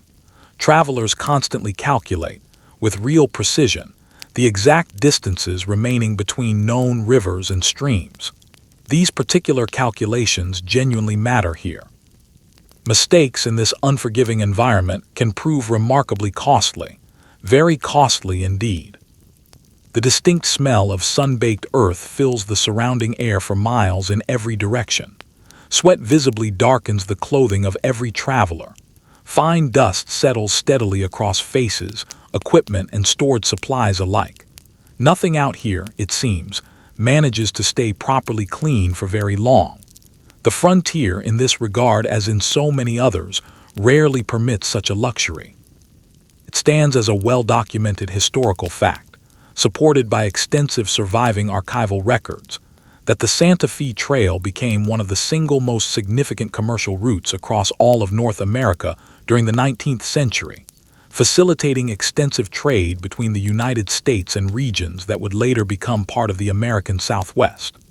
Commerce, wherever it flows steadily along established routes like this one, tends to transform the surrounding landscape considerably. And wherever reliable information flows freely alongside that commerce, local communities tend to grow accordingly. The trail itself, over time, becomes something considerably more significant than a simple road. It becomes, in a very real sense, a genuine connection between otherwise distant and disconnected worlds. Arriving at a particular river crossing late one especially long afternoon, the water here moves noticeably swift beneath the bright afternoon sunlight. Travelers gather carefully along the muddy bank, studying the current conditions with real caution. River crossings of this kind demand genuine patience above all else. Wagons enter the moving water one at a time, carefully spaced apart. The animals strain visibly against the pulling current. Wagon wheels disappear briefly beneath the muddy surface before eventually re-emerging safely on the opposite shore. Everyone present watches this process closely and carefully. A single serious mistake here could easily damage valuable supplies or essential equipment beyond any hope of repair. The crossing, on this particular occasion, succeeds without serious incident. A wave of genuine relief spreads quickly through the assembled caravan. These small victories, however modest they might appear from the outside, feel genuinely meaningful out here on the frontier, precisely because every single successfully completed day meaningfully increases the overall chances of eventually completing the entire journey safely. As evening finally settles in, camp is established carefully beside a shallow, gently flowing creek. The overall atmosphere shifts noticeably as the day winds down. Immediate business concerns fade quietly into the background for at least a few peaceful hours. Purely human concerns, by contrast, remain very much present. Campfires appear steadily across the open grassland surrounding the camp. Their warm, flickering glow creates small islands of comforting light scattered within the gathering evening darkness. A simple supper is carefully prepared. Favorite stories are exchanged freely among the gathered travelers. Occasional bursts of laughter drift pleasantly through the cooling evening air. The sound itself feels genuinely comforting, especially so after another physically demanding day spent on the trail. For a brief moment, it feels almost as though the surrounding prairie itself is quietly listening in on these conversations. The steady wind gradually softens as night deepens. The sky above fills gradually with countless visible stars. The vast surrounding landscape seems, for this brief window of time, almost entirely peaceful. Almost peaceful, at least. Because genuine danger never fully disappears out here, not completely. Sudden storms remain entirely possible. Serious accidents remain possible as well. Illness, as always, remains a persistent possibility. The frontier, in every meaningful sense, always preserves at least some underlying measure of uncertainty, regardless of how calm any particular evening might feel. Sitting quietly beside one particular fire, watching bright sparks rise steadily upward into the darkening night sky, a merchant nearby describes distant markets waiting patiently many hundreds of miles further along the trail ahead. Another traveler shares favorite stories drawn from his own previous journeys along this same route. Some of these particular tales are entirely accurate in their details. Others, quite naturally, grow noticeably larger and more dramatic with each successive retelling around the campfire. That particular tendency, of course, reflects simple human nature more than anything else. Frontier stories of this kind commonly expand considerably during these long, quiet evening gatherings. Historical records reveal clearly that the Santa Fe Trail connected together an unusually diverse range of populations throughout this era, including American traders, Mexican merchants, various native communities, military personnel of different nations, and countless other individuals whose separate lives intersected meaningfully through ongoing commerce along this route. The trail itself served, in a very real sense, as a genuine meeting point between distinctly different cultures and separate economic systems. That underlying diversity shapes every single journey undertaken along this particular route. No individual traveler moves through some kind of empty, isolated world out here. Meaningful interactions occur constantly along the way. Goods change hands regularly. Ideas change hands just as often. Current news and information change hands constantly as well. The frontier, understood properly, is fundamentally a place defined by constant movement and exchange, rather than by simple isolation. A distinctly cool night breeze develops steadily after midnight settles over the camp. Campfires burn progressively lower as the night wears on. Most travelers eventually settle down to sleep beneath thick blankets spread carefully beside their wagons. The surrounding silence at this late hour feels genuinely profound. Only occasional animal sounds interrupt the deep surrounding darkness from time to time. Tomorrow, inevitably, will begin quite early once again. It always does, out here on the trail. Historians continue to actively debate the precise extent to which established frontier trade routes like this one meaningfully accelerated the broader pattern of American westward expansion as a whole. Some scholars place particular emphasis on the powerful economic incentives created directly by successful commercial ventures along routes such as the Santa Fe Trail. Others argue instead that broader political and demographic forces played correspondingly larger roles in driving overall expansion. This particular discussion remains genuinely open and unresolved, largely because frontier growth as a whole resulted from many different, deeply interconnected influences working simultaneously. Rarely, if ever, from just one single, isolated cause. Dawn eventually returns once more over the resting caravan. The travelers prepare carefully once again for another full day of travel ahead. Animals are harnessed methodically. The previous night's fires are carefully extinguished. Wagons begin rolling steadily westward once more. This particular cycle repeats itself faithfully, day after day, mile after mile, throughout the entire journey. The Santa Fe Trail, taken as a whole, demonstrates clearly that the American frontier is becoming an increasingly connected place overall. Established trade routes now regularly cross regions that were, only a relatively short time earlier, considered impossibly remote and distant. Commerce itself, in a very real practical sense, is steadily shrinking the effective size of the entire continent. And yet, even greater transformations still lie ahead, developing steadily further to the north and to the west. Entire territories are gradually becoming genuine objects of serious national ambition. Political questions surrounding these territories grow steadily more urgent with each passing year.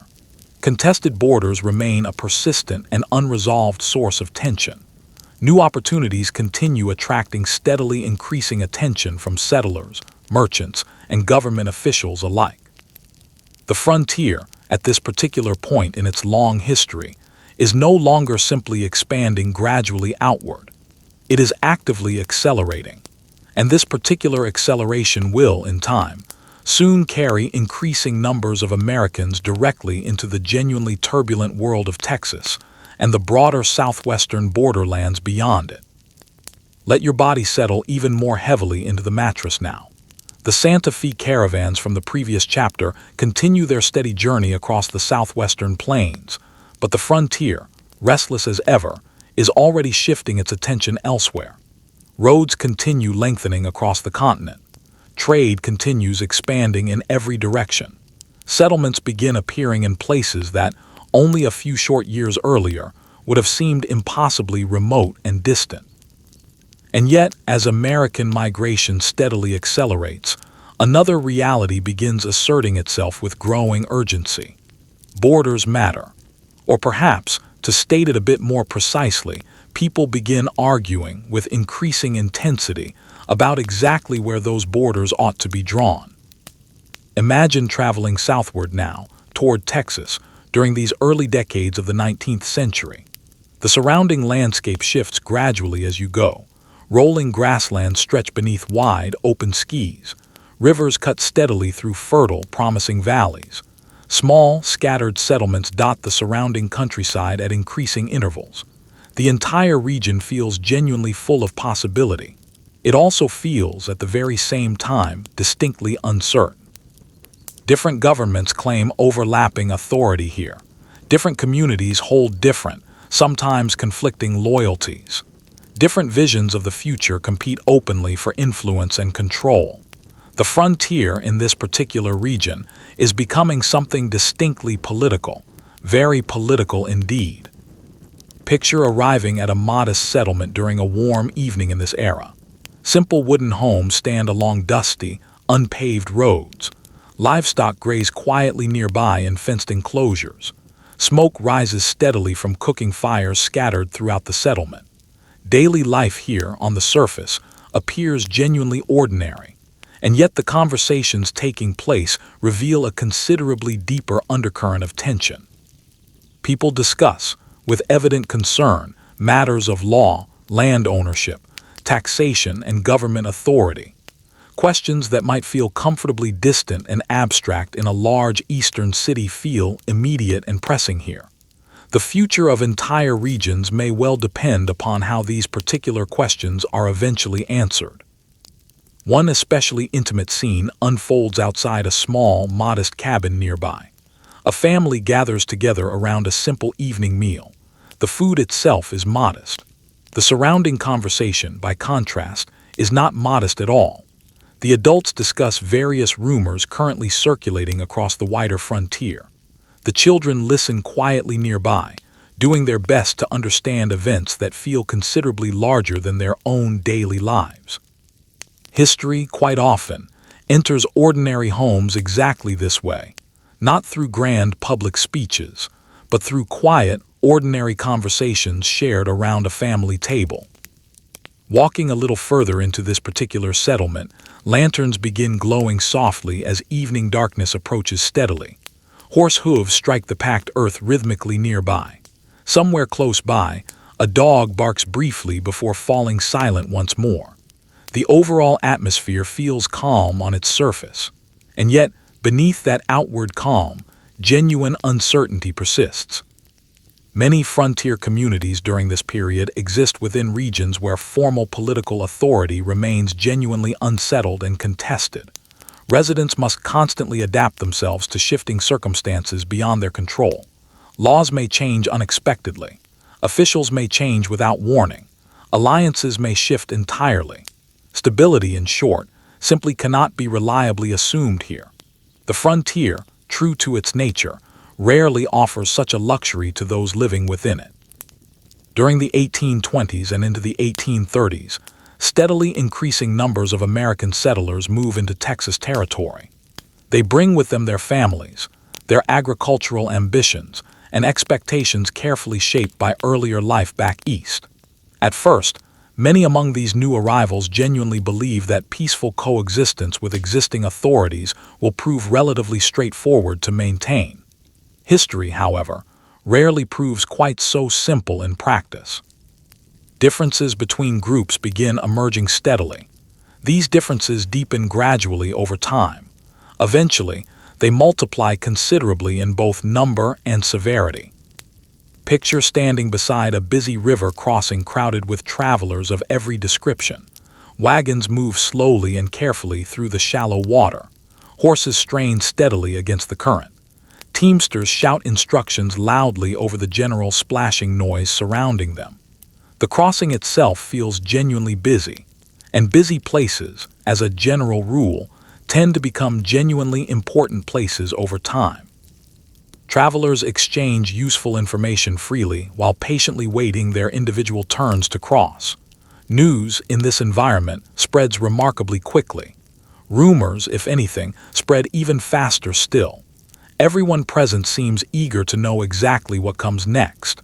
And yet, quite plainly, nobody present actually possesses complete or reliable answers. It stands as a well-established historical fact, accepted broadly among mainstream historians, that tensions between American settlers in Texas and the Mexican government steadily increased throughout the 1830s, eventually contributing directly to open armed conflict and ultimately to the creation of an independent Texas Republic. This entire historical process unfolds gradually at first. Then, quite suddenly, events tend to accelerate considerably. Many significant historical changes, it turns out, tend to follow precisely this same underlying pattern. Small, individually manageable disagreements steadily accumulate over time. Underlying pressure gradually builds beneath the surface. Eventually, events accelerate rapidly towards some kind of decisive resolution. Moving through communities visibly shaped by this growing uncertainty, some residents clearly support one particular political vision for the region's future. Others just as clearly support an entirely different vision. Many residents, understandably, simply wish to protect their own families and property from any further disruption to their daily lives. That particular desire, on its own, feels entirely understandable and relatable. Most people, after all, generally prefer stability over prolonged uncertainty. Unfortunately, history itself rarely cooperates so obligingly with such reasonable wishes. Picture a particularly hot afternoon settling heavily over this contested landscape. Cicadas hum steadily from the surrounding vegetation. Dust rises steadily beneath passing wagon wheels. Sweat gathers noticeably beneath tight collars and wide-brimmed hats. The heat itself feels genuinely relentless throughout the day. Even simple breathing seems to slow noticeably under such oppressive conditions. And yet daily work continues regardless of the underlying political tension. Fields still require careful attention. Animals still require regular care and feeding. Homes still require ongoing maintenance and repair. Political uncertainty, however pressing, rarely pauses these ordinary daily responsibilities for very long. This particular truth appears repeatedly throughout the broader sweep of frontier history. You notice, in this setting, a farmer methodically repairing a section of fence while simultaneously discussing recent regional developments with a neighbor standing nearby. His hands never once stop their steady, practiced work throughout the entire conversation. The discussion itself continues steadily alongside the physical labor. The fence repair continues as well. Life, in its own quiet way, simply continues onward regardless of the surrounding political turmoil. For a brief moment, it feels almost as though two entirely separate worlds exist simultaneously, side by side, in this single scene. One consists of grand political developments actively discussed and debated by distant leaders and formal governments. The other consists simply of ordinary people quietly trying to complete their daily responsibilities. Both of these worlds, in their own distinct ways, genuinely matter here. Both actively influence the broader course of history unfolding around them. As evening slowly approaches, dark thunderclouds begin gathering steadily along the distant horizon. Their heavy, dark shapes contrast sharply against the fading colors of sunset. The surrounding air grows noticeably heavier and more still. The gradually approaching storm seems, in its own way, to mirror the underlying political atmosphere gripping this entire region. Tension steadily accumulates in the air. Everyone present seems to sense it clearly, even without discussing it directly. Nobody, however, knows exactly when the underlying conditions will finally break and change decisively. Then, at last, the rain finally arrives in earnest. Heavy drops strike rooftops and dusty roads with considerable force. The familiar scent of freshly wet earth rises immediately into the surrounding air. Water rushes steadily through shallow channels running alongside nearby buildings. For a time, this particular storm dominates every visible aspect of daily activity in the settlement. Eventually, though, it passes on, as storms generally do. The underlying political storms, by contrast, tend to linger considerably longer than any ordinary weather event. Historical records reveal clearly that frontier conflicts of this particular era typically involved far greater underlying complexity than most simplified popular retellings tend to suggest.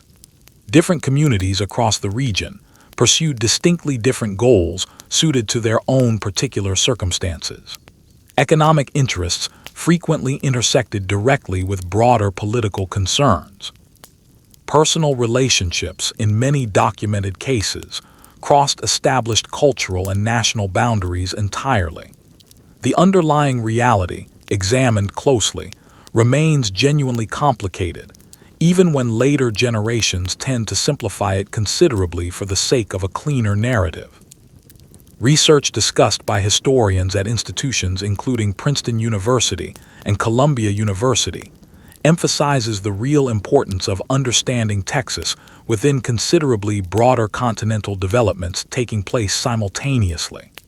Migration patterns, ongoing commerce, careful diplomacy, and underlying geography all contributed meaningfully to the events steadily unfolding across this particular region. No single explanation taken alone adequately captures the full underlying picture. History, as a general rule, rarely offers such a convenient simplification.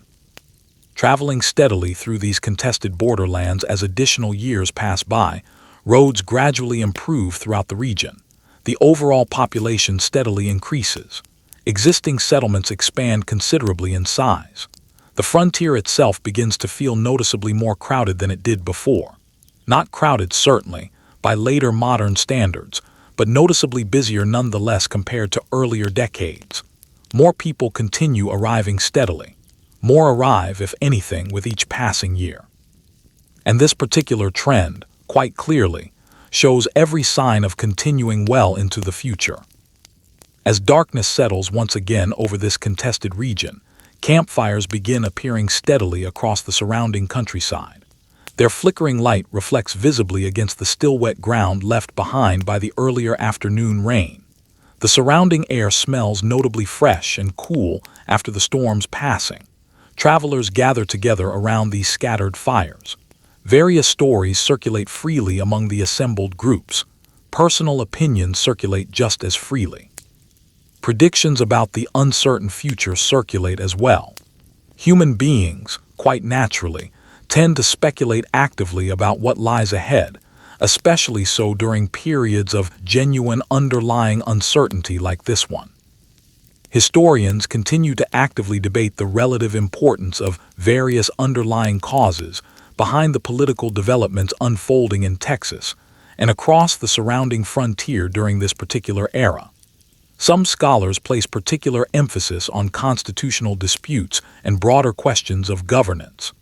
Others focus more heavily on economic interests, established migration patterns, and shifting demographic changes taking place simultaneously.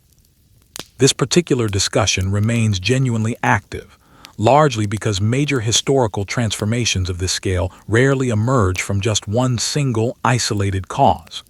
Many distinct forces operate simultaneously here, some visible, others considerably less so, some quite large in scale, others comparatively small.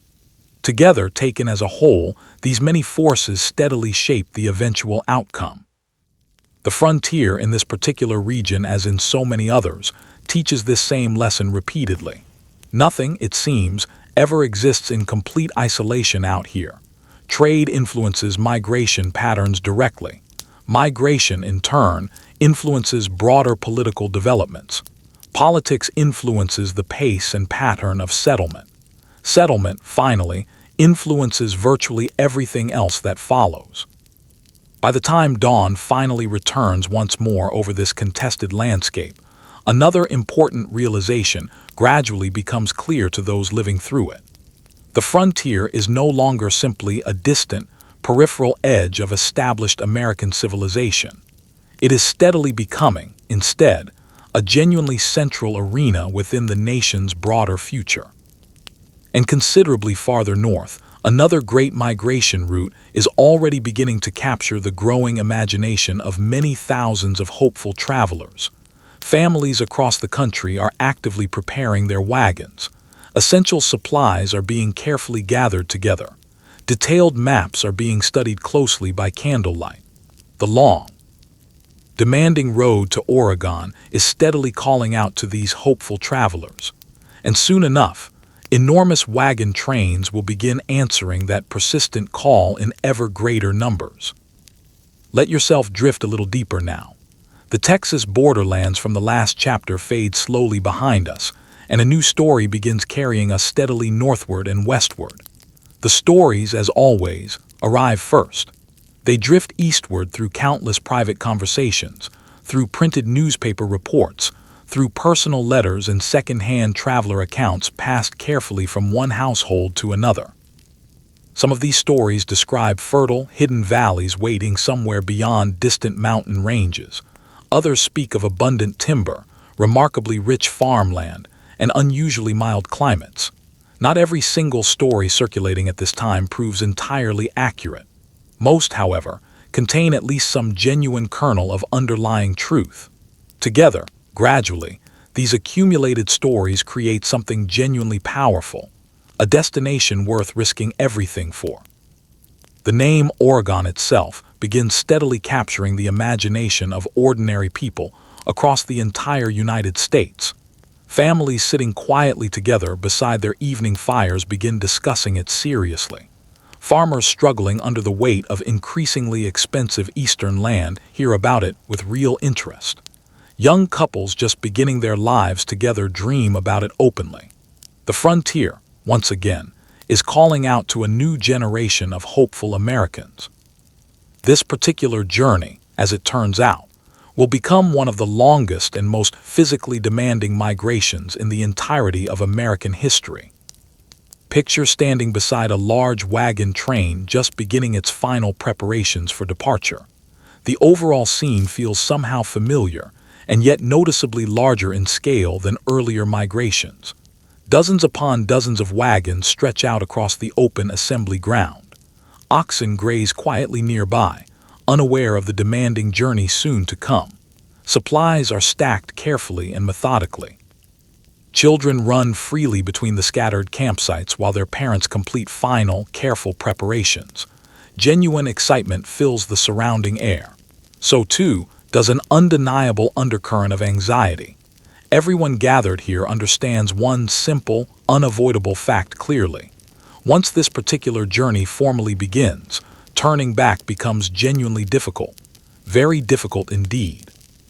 The Oregon Trail itself extends across many thousands of miles in total. Travelers undertaking this journey will cross numerous rivers, vast open plains, imposing mountain ranges, and even stretches of genuine desert along the way. They will endure oppressive heat, bitter cold, sudden violent storms, choking dust, persistent illness, genuine exhaustion, and constant underlying uncertainty throughout. And yet, despite all of this, people continue arriving here regardless, eager to begin. Hope, it turns out, remains a remarkably powerful motivating force, even in the face of considerable hardship. Morning sunlight gradually spreads across the assembled camp. Dew sparkles gently on the surrounding grass. The comforting smell of freshly brewed coffee drifts steadily from scattered cooking fires. Wagon wheels stand ready and waiting for another full day of travel ahead. Soon enough, they will all begin rolling steadily westward together as one unified group. Watching one particular young family prepare their modest breakfast before the day's departure, the parents speak quietly together while carefully organizing their remaining supplies. Their children, by contrast, seem considerably more interested in the sense of adventure ahead than in any of the potential risks involved. Children, quite often, tend to see things this way. The adults present clearly understand more of what actually lies ahead. They know full well that the difficult road ahead contains genuine, serious dangers. They simply believe, with real conviction, that their intended destination justifies taking on those particular risks.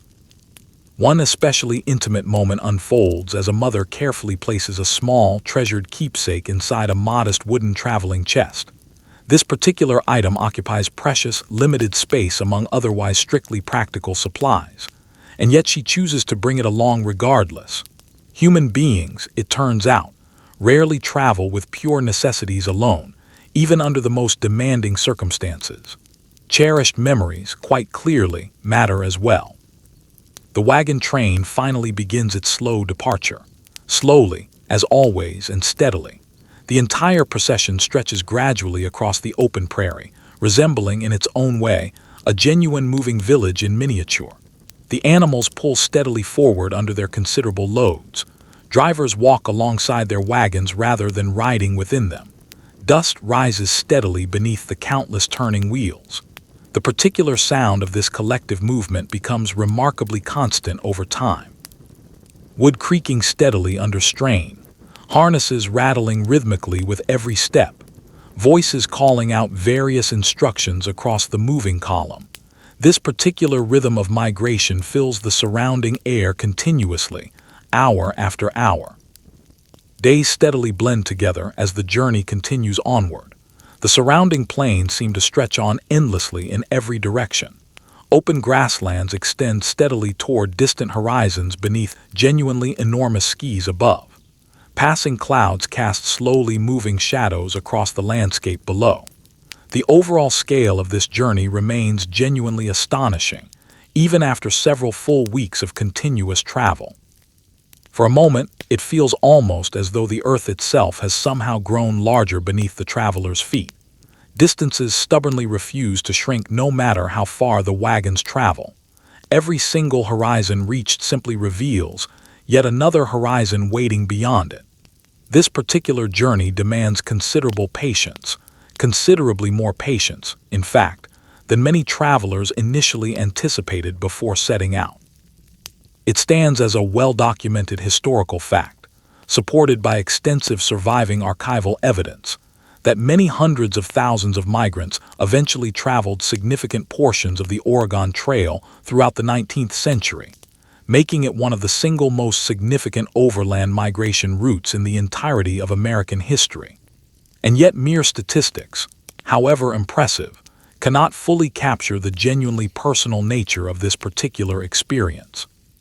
The underlying reality remains deeply personal, very personal indeed, for every single family involved. Every individual wagon carries its own distinct set of hopes. Every wagon carries its own distinct set of private worries as well. One particular afternoon along the journey brings genuinely intense heat bearing down across the open prairie. The sun hangs high overhead throughout the entire day. Fine dust coats clothing, faces, and equipment alike. Water, understandably, becomes an increasingly precious resource under these conditions.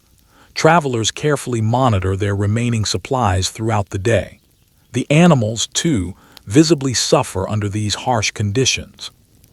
The frontier, once again, quietly reminds every traveler present that successful survival ultimately depends heavily on careful preparation, and that even the most careful preparation is never entirely perfect. A particular river crossing eventually interrupts the otherwise steady daily routine. The water here appears deceptively calm when viewed from a distance. Closer inspection, however, reveals genuine underlying challenges. The current moves considerably faster than initial appearances would suggest. Thick mud lines significant portions of the surrounding riverbank. Travelers gather together to carefully discuss their available options. River crossings of this kind always draw considerable attention and careful planning. Serious mistakes here can prove genuinely costly to the entire group. The wagons enter the water cautiously, one at a time. The animals strain visibly against the pulling current. Wagon wheels disappear temporarily beneath the muddy surface before eventually reappearing safely. Passengers watch nervously throughout these tense few minutes. Everyone present remains entirely focused on the crossing itself. Then, finally, success. The wagons emerge safely on the opposite bank. Relief spreads quickly and visibly through the assembled camp.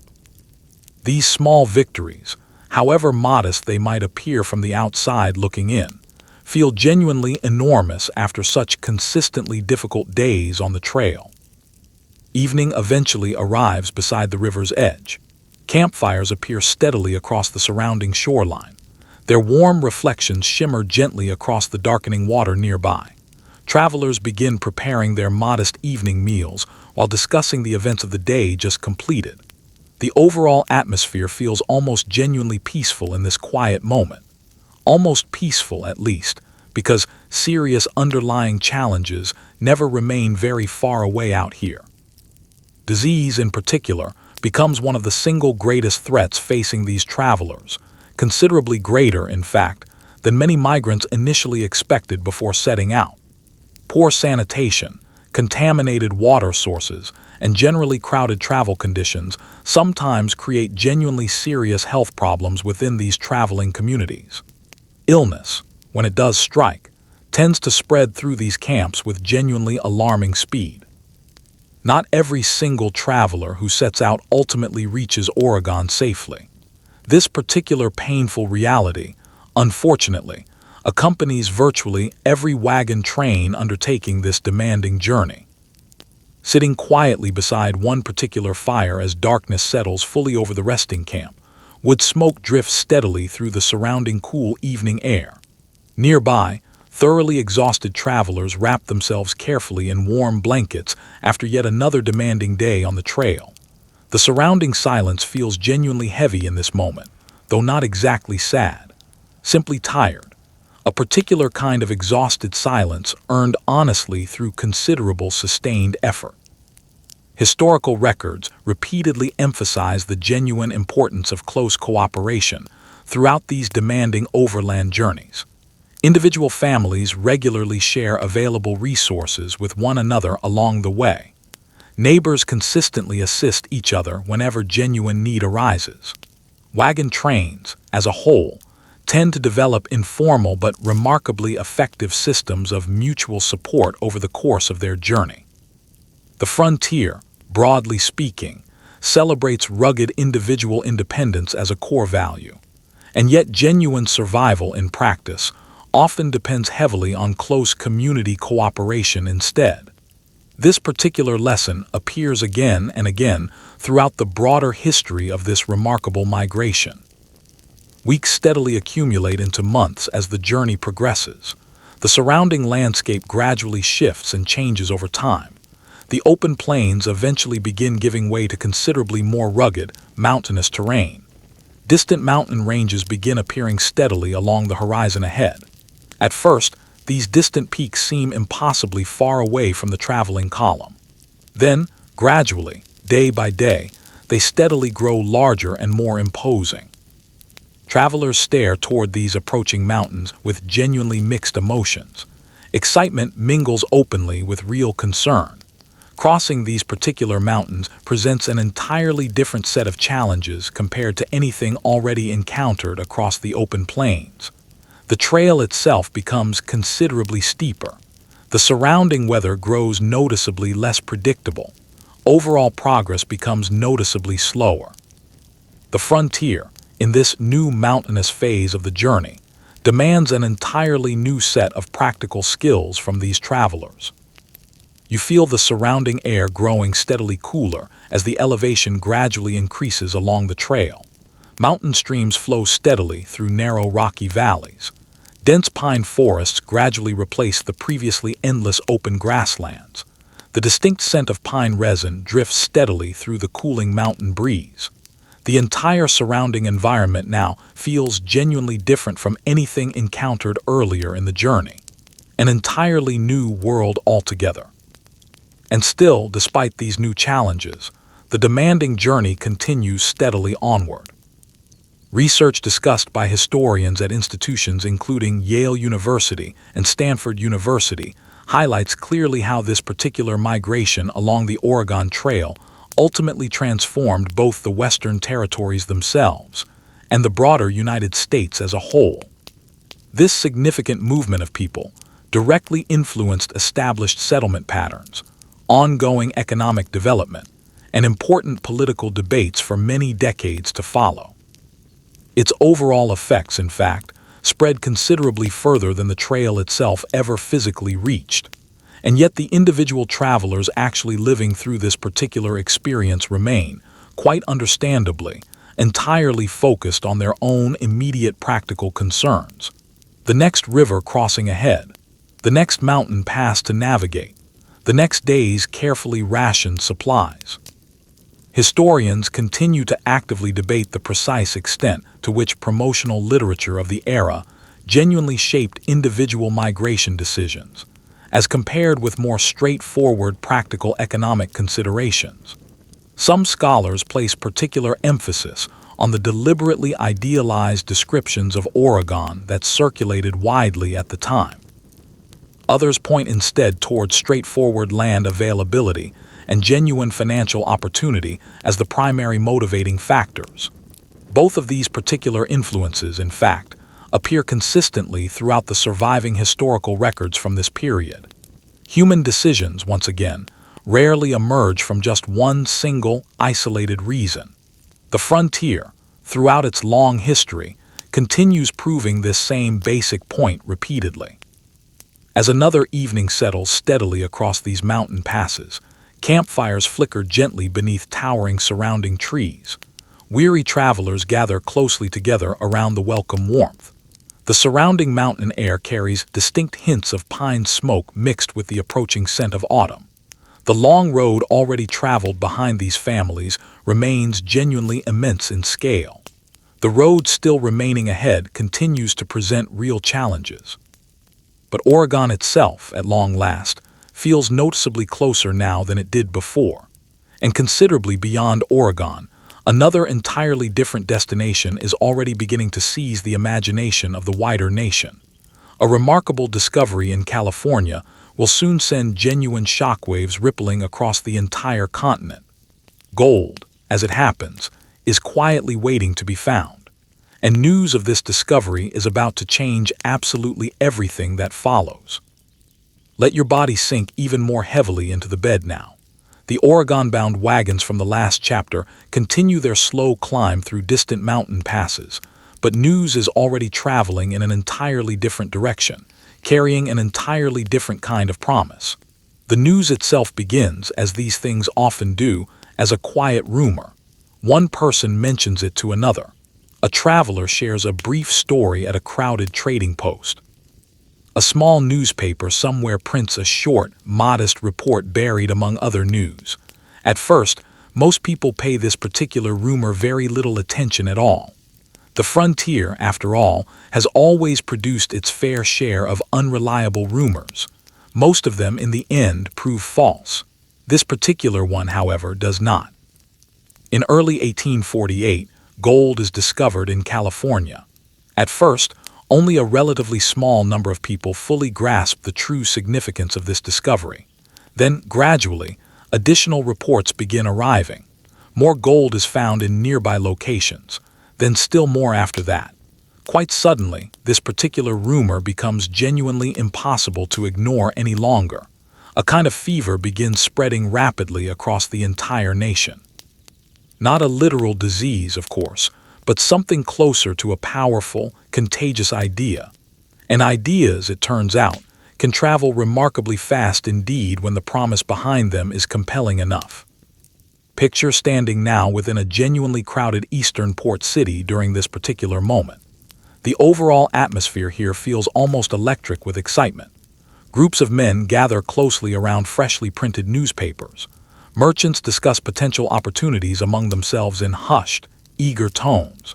Sailors recently returned from distant voyages exchange excited stories about California. Every single conversation, it seems, eventually circles back to exactly one subject. Gold.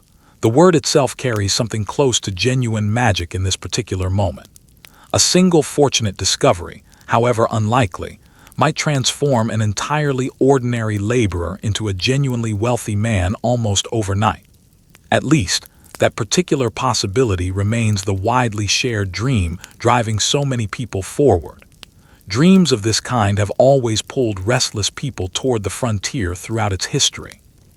Few dreams, however, have ever proven quite as powerful or as widely shared as this particular one.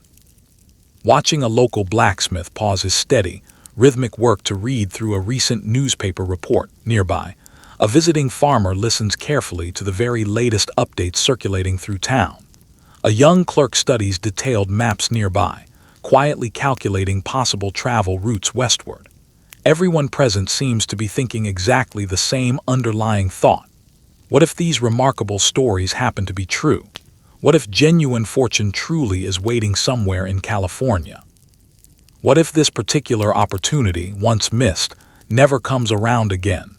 These particular questions, understandably, prove genuinely difficult for many people to simply set aside and ignore. The eventual result proves genuinely extraordinary in scale.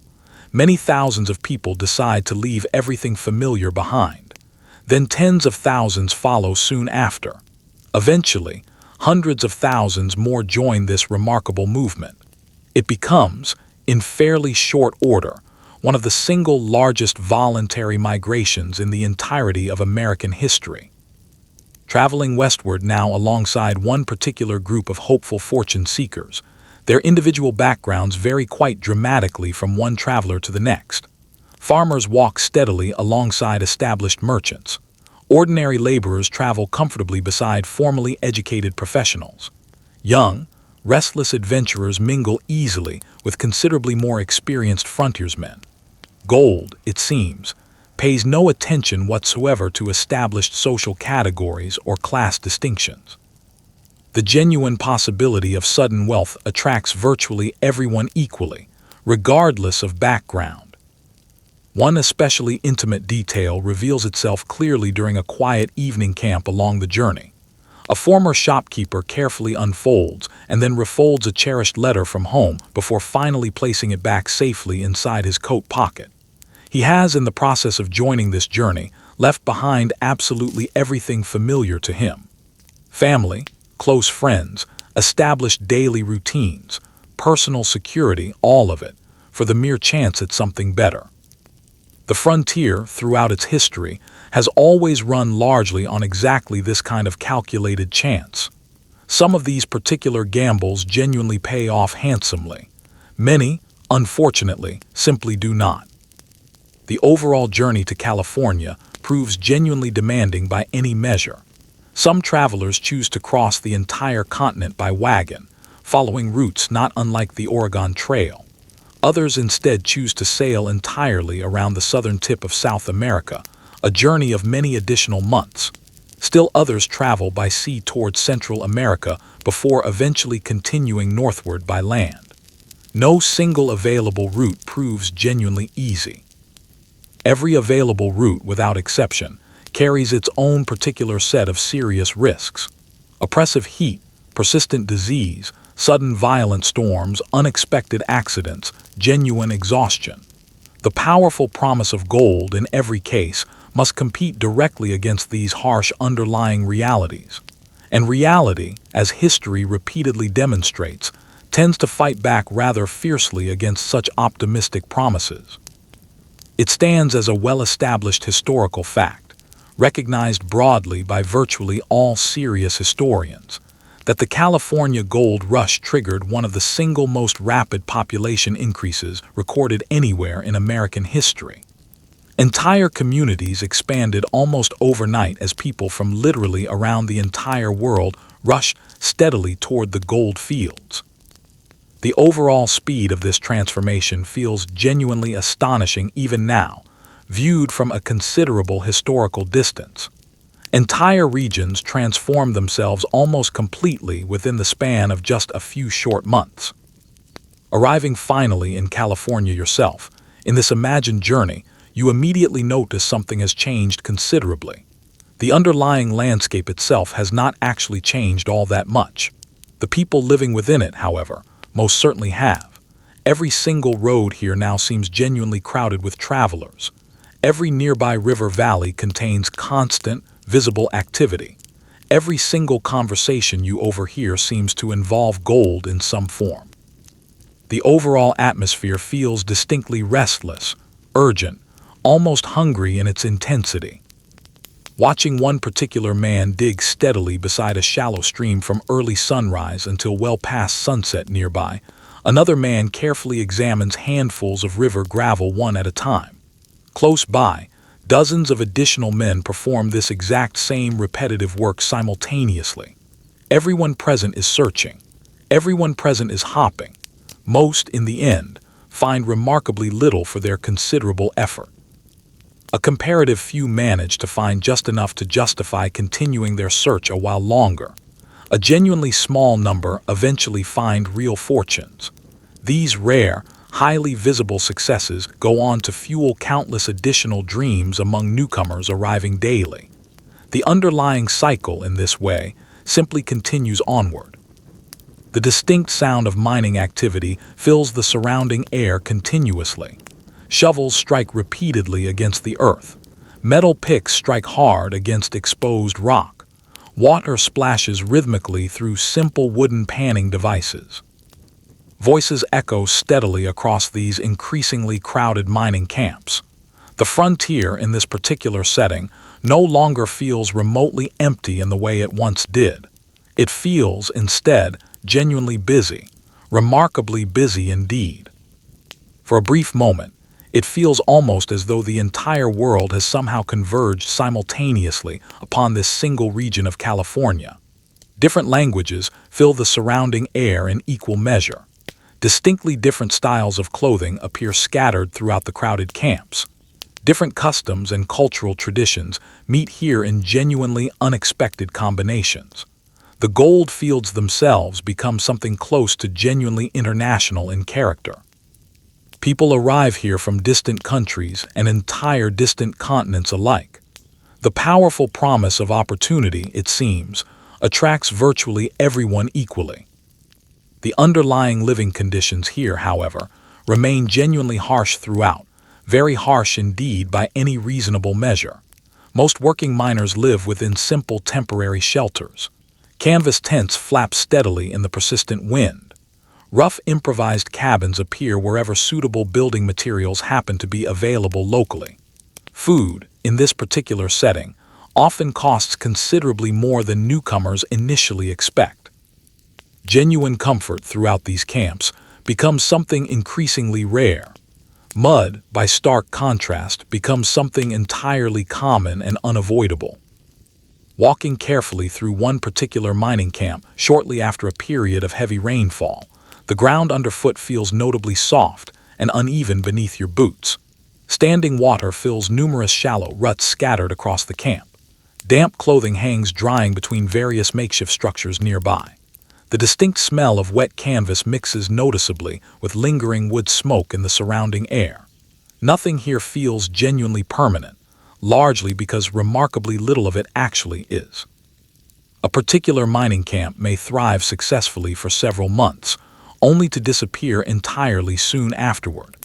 A promising new discovery reported elsewhere can easily redirect entire populations of miners almost overnight. The frontier, throughout its history, has always demonstrated considerable underlying mobility. The gold rush itself simply accelerates this existing mobility quite dramatically. Historical records reveal, somewhat surprisingly, that many of the individuals who ultimately profited most handsomely during this entire gold rush era never actually mined for gold themselves at all.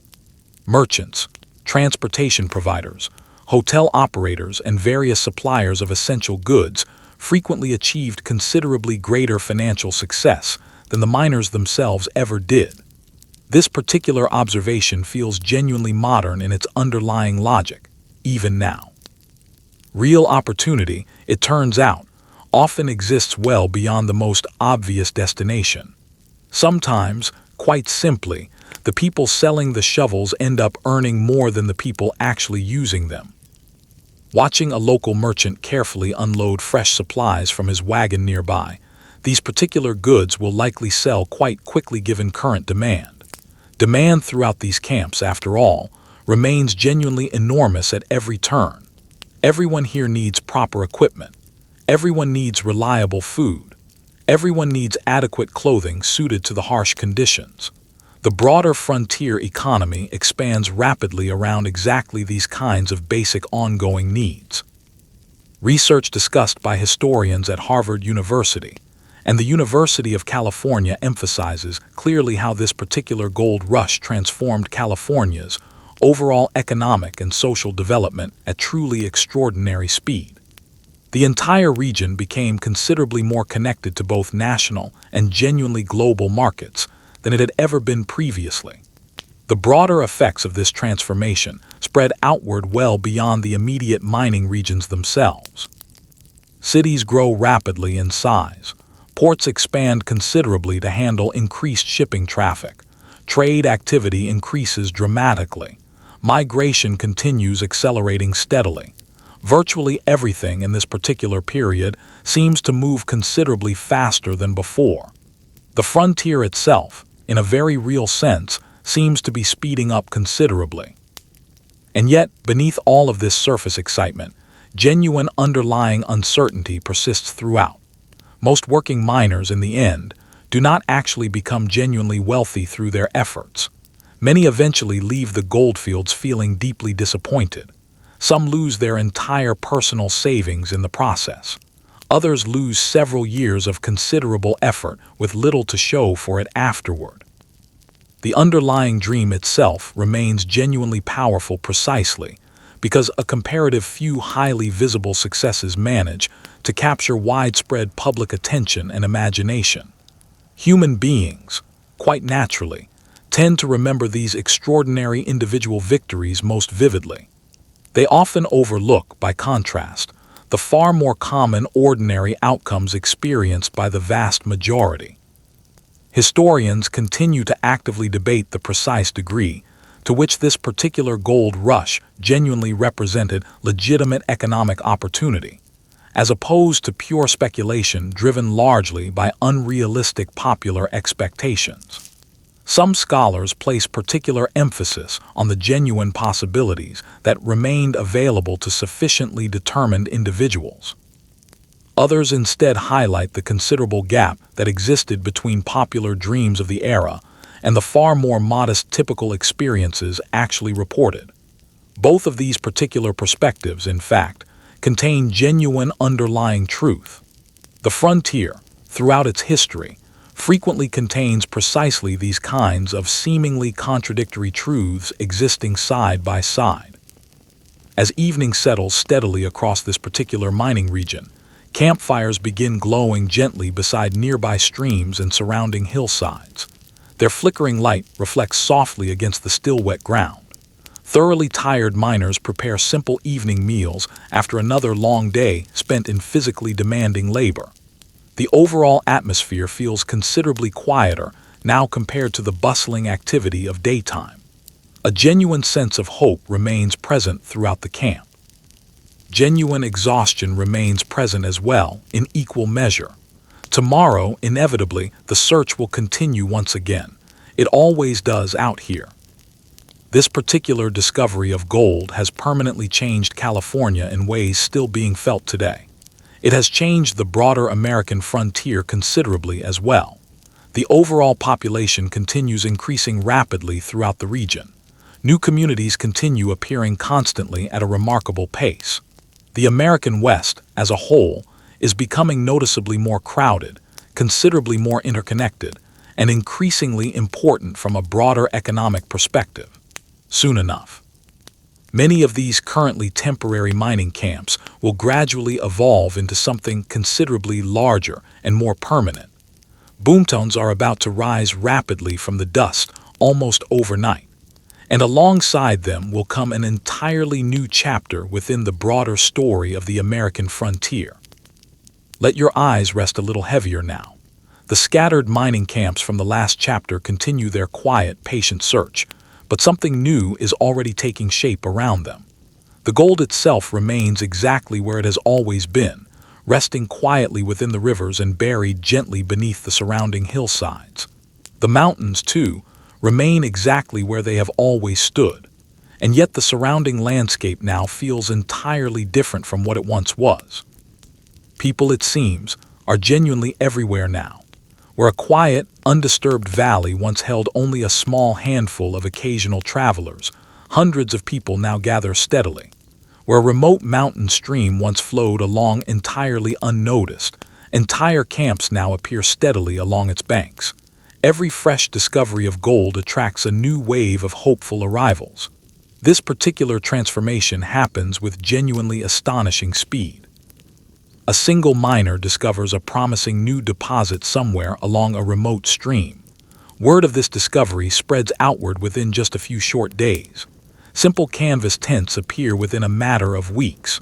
Modest wooden stores appear shortly afterward, within a few months at most. Before very long at all, an entire small town may effectively exist where nothing at all had stood previously. The frontier, in this particular period of its history, has firmly entered what historians would later describe as the age of the boomtown. Picture arriving now at one such rapidly growing settlement shortly after sunrise. Thin layers of fine dust cover the main unpaved road running through the center of town. Freshly built wooden structures stand alongside rows of canvas tents and other temporary shelters. Ongoing construction seems to be happening virtually everywhere you look. Someone, somewhere nearby, is always busy building something new. A general store here, a modest boarding house there, a stable further along. A small workshop tucked between two other buildings. The steady sound of hammers echoes continuously through the cool morning air. The entire town feels genuinely unfinished, because in a very real sense, it always is. Many boomtowns of this era remain perpetually unfinished by their very nature. Growth simply moves too quickly for any lasting sense of permanence to fully take hold. Walking slowly along the town's main street, you notice wagons crowding the narrow road at every turn. Horses stand tied patiently outside various local businesses. Merchants display their available goods prominently in open doorways, hopping actively to attract passing customers. The overall atmosphere feels distinctly energetic, restless, almost visibly impatient. Everyone present appears to be chasing some form of genuine opportunity. A miner rushes eagerly toward the nearby hills before the day's light fully fades away. A merchant carefully unloads fresh supplies from his wagon. A carpenter nearby measures out lumber beside a half-completed building frame. Nobody here, it seems, wishes to waste a single moment of valuable time. Time, after all, might well equal money in a place like this, and money remains the underlying reason so many people made the difficult journey here in the first place. One especially intimate moment unfolds just outside a modest general store nearby. A young woman carefully writes updated prices onto a simple wooden sign, while her father busily organizes fresh merchandise inside the store itself. This particular family has never once mined for even a single ounce of gold themselves, and yet their entire livelihood depends directly upon the people who do. The broader frontier economy, in settings like this one, grows increasingly interconnected with each passing season. Genuine success achieved in one particular area tends to create meaningful opportunity elsewhere nearby. It stands as a well-documented historical fact, supported by extensive surviving historical records, that many California boomtowns of this era grew with genuinely remarkable speed, with local populations sometimes increasing from just a few dozen residents to several thousand within a remarkably short period of time. This kind of rapid growth naturally creates significant new opportunities. It also, quite unavoidably, creates real problems, sometimes rather large problems indeed. Local roads become increasingly crowded. Available housing becomes noticeably scarce. Food prices climb steadily higher. Local law enforcement struggles considerably to keep pace with rapid growth. The town, overall, feels genuinely alive and just slightly chaotic at the same time. Passing by a crowded local boarding house, you notice travelers actively competing for a limited number of available beds. Nearby, a modest restaurant serves meals steadily to a line of hungry customers stretching well outside its front door. Virtually everything here seems to cost considerably more than newcomers initially expect. Basic transportation costs real money. Construction materials cost real money. Even simple food costs considerably more than back east. The frontier, in settings like this, tends to reward those who arrive genuinely well prepared. It tends, just as clearly, to punish those who do not. The distinct smell of freshly cut lumber fills the surrounding air throughout the town. Newly sawn wood lies stacked neatly beside numerous half-finished buildings. Fine sawdust covers entire sections of the main street. The town itself, quite literally, seems to be creating itself piece by piece, one board at a time, one nail at a time, day after day without pause. For a brief moment, it feels almost as though the entire settlement exists somewhere between two entirely distinct identities. One part of it remains, at its core, a rough and temporary frontier mining camp. The other part genuinely hopes to become something considerably more permanent, a genuine, lasting community. Nobody present can say with any real confidence which particular future ultimately awaits this town. That underlying uncertainty, in fact, defines the very nature of boomtown life throughout this era. Some settlements go on to flourish considerably. Others, just as commonly, simply vanish entirely within a few short years. The eventual difference between these two outcomes is not always obvious at the very beginning. Stopping beside a genuinely busy blacksmith shop nearby, bright sparks fly steadily as heated metal strikes repeatedly against metal. The rhythmic ringing sound carries clearly across the surrounding street. Waiting customers stand by patiently. Wagons here require regular repair. Various tools require ongoing maintenance. Horses require fresh shoes on a regular basis. A properly functioning frontier settlement, in the end, depends heavily upon skilled labor of this kind, not merely upon hopeful dreamers alone. The underlying reality of the American West, in settings like this, often proves considerably less glamorous than popular stories of the era tend to suggest. Behind every successful mining operation stands an entire supporting network of dedicated workers, merchants, skilled craftsmen, teamsters, and various suppliers.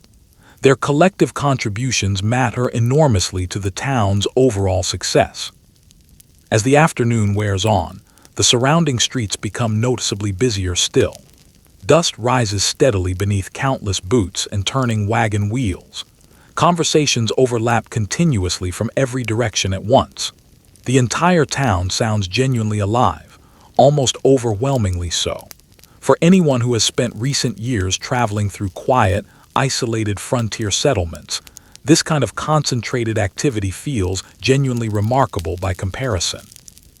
A visitor arriving fresh from some isolated mountain camp might barely even recognize a place quite like this one. The frontier, quite clearly, is changing at a genuinely rapid pace. Research discussed by historians at institutions such as the University of Chicago and Stanford University emphasizes that meaningful economic diversification occurred quite rapidly across many boomtowns of this particular era. These growing communities frequently developed a range of commercial services, established reliable transportation networks, and built up various local industries entirely separate from mining itself. This particular evolution over time proves genuinely important to a town's long-term prospects. Gold, in the initial stages, attracts hopeful people to a given location. Established communities, by contrast, actively encourage those same people to remain there permanently. A hopeful miner may well arrive here initially seeking his fortune. A merchant may arrive shortly afterward seeking reliable customers. A schoolteacher may arrive seeking eager students. A doctor may arrive seeking steady patients. Gradually, almost imperceptibly at first, a once temporary mining camp begins genuinely resembling an established town in its own right. You notice, walking further along, a small schoolhouse operating quietly inside a modest wooden building nearby. Children's voices drift pleasantly through an open window facing the street. This particular sight carries real significance. Schools, in settings like this one, tend to suggest genuine permanence. Established families suggest permanence as well. Real investment of the kind visible throughout this growing town suggests permanence too. The frontier itself, in certain fortunate locations at least, is gradually maturing. Not everywhere at once, certainly, but steadily in certain fortunate places. As evening slowly approaches, lanterns begin appearing steadily along the town's main street. Their warm, welcoming glow softens the otherwise rough edges of this rapidly built settlement considerably. Local businesses remain open well into the evening hours. Customers continue arriving steadily even after dark. The overall working day in a place like this stretches on considerably later than back east.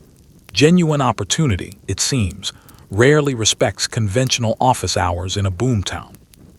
The pleasant smell of cooking food drifts steadily through the surrounding streets as evening sets in. Local restaurants and boarding houses busily prepare their evening meals for hungry customers. Tired travelers gather together to exchange the latest stories and current information. Reliable news, in this particular setting, remains genuinely valuable, perhaps even more valuable here than almost anywhere else on the frontier. A single rumor about some promising new gold discovery elsewhere can alter entire fortunes literally overnight. A credible report describing some new, profitable business opportunity can accomplish much the same thing. Information moves remarkably quickly through these bustling boomtowns, sometimes considerably faster, in fact, than verified facts themselves can keep pace with. Sitting quietly inside a crowded local dining room, simple wooden tables fill nearly the entire available space. Conversations overlap steadily from every direction around you. The overall room feels genuinely lively and energetic. And yet, beneath all this visible energy, a persistent undercurrent of genuine uncertainty remains. Nobody present truly knows, with any real confidence, precisely how long this particular period of local prosperity will actually last. That same underlying question, in fact, follows virtually every boomtown throughout this entire era, always. Historical records reveal clearly that some frontier settlements of this period disappeared almost as quickly as they had originally appeared, particularly once local resources became depleted or broader economic conditions shifted unfavorably. Others, by sharp contrast, gradually evolved into genuinely important cities that continue to exist and thrive even today. Accurately predicting, at the time, which particular outcome would eventually occur proved genuinely difficult even for the residents actually living through it firsthand. Historians continue to actively debate the relative importance of pure resource discovery versus broader, underlying economic development in ultimately determining a given boomtown's long-term success or failure. Some scholars place particular emphasis on the central, driving role played by mining wealth itself. Others instead point toward the importance of reliable transportation links, diversified commerce, and favorable underlying geography. This particular discussion remains genuinely active, largely because different individual towns, examined closely, tended to succeed for entirely different underlying reasons. History, in cases like this, rarely offers a single, identical formula applicable everywhere. Every individual community, in the end, develops its own distinct story. Night eventually settles fully across the busy settlement. Faint music drifts steadily from one particular building nearby. Laughter emerges periodically from another building close by. Elsewhere throughout the town, thoroughly exhausted workers simply sleep soundly after another demanding day. Tomorrow, inevitably, the underlying cycle will begin all over again. Fresh construction, ongoing commerce, continued speculation, renewed hope. The boomtown itself pulses steadily, with a kind of restless energy beneath the quiet night sky above. And yet, even as these rapidly growing communities continue prospering, an entirely new transformation is already quietly approaching from a considerable distance. Skilled engineers and dedicated laborers are already beginning to prepare ambitious new projects that will soon connect distant regions of the country in ways previous generations could scarcely have imagined possible. The age of the railroad, in short, is steadily approaching, and its eventual arrival will change the entire American frontier forever in ways that few people at this particular moment can yet fully appreciate. Let yourself sink fully into stillness now. The boomtown lanterns from the last chapter continue flickering somewhere behind us, but the frontier itself is already racing ahead toward its final, defining decades. Let this last chapter carry you gently through the remaining years of that long story, all the way to its quiet close. Picture a survey crew standing quietly upon open prairie in the cool morning light, measuring instruments glinting faintly in the early sun. Their task sounds almost simple when spoken aloud. Connect the continent. The reality, of course, proves far harder. Mountains stand in the way. Rivers stand in the way. Vast stretches of empty desert stand in the way as well. Yet steel rails begin creeping steadily across the land regardless, tie by tie, mile by mile. Workers labor through blistering heat and bitter cold alike, driven by wages, ambition, and sheer necessity. A historical fact recognized by historians everywhere is that the first transcontinental railroad, completed in 1869, collapsed travel times across the continent from months to mere days, transforming trade, communication, and settlement almost overnight. A journey once measured in exhausting seasons could now be measured, remarkably, in a handful of comfortable hours. From there, the changes cascade quickly. Out across the Great Plains, the same rails that carry settlers westward also carry hunters and commercial demand, and the once endless bison herds that sustained countless native nations for generations begin disappearing at an alarming pace. Historians agree this collapse devastated economies and ways of life built across centuries, even as debates continue over exactly how deliberate or incidental that devastation was. Meanwhile, cattle drives rise to prominence in the years following the Civil War, cowboys guiding vast herds across open range toward railheads that will carry beef to hungry eastern cities. Their daily reality of dust, long hours, and modest pay stands quite far from the legend later built around them. Then comes homesteading. Families under the Homestead Act of 1862 stake claims across the plains, building sod houses from the very earth beneath their feet, enduring brutal winters and punishing summers alike in pursuit of one plain dream, land of their own. Many succeed through sheer persistence. Many others do not. And finally, barbed wire arrives, quietly redrawing the entire West one fence line at a time, ending the age of the open range and marking, in the eyes of many historians, the practical close of frontier life as earlier generations had known it. By the century's final decades, towns that began as rough camps now hold schools, churches, newspapers, and courthouses. The wilderness has not vanished, but it has been measured, mapped, and settled in ways once thought impossible. Historians still debate exactly when the frontier can be said to have closed, but most agree the transformation was gradual, then, quite suddenly, complete. And so our long journey ends here, from the muddy banks of the Mississippi in 1803 to the quiet, lamplit towns of a changed continent. Explorers, traders, migrants, miners, cowboys, and homesteaders each added their own chapter. The frontier was never one story. It belonged to many people, living many different truths, often at the very same time. Thank you for spending these long hours with me tonight. If this journey brought you comfort, rest well now. And if you'd like more of these long, quiet histories, I'll be here waiting whenever you return. Good night.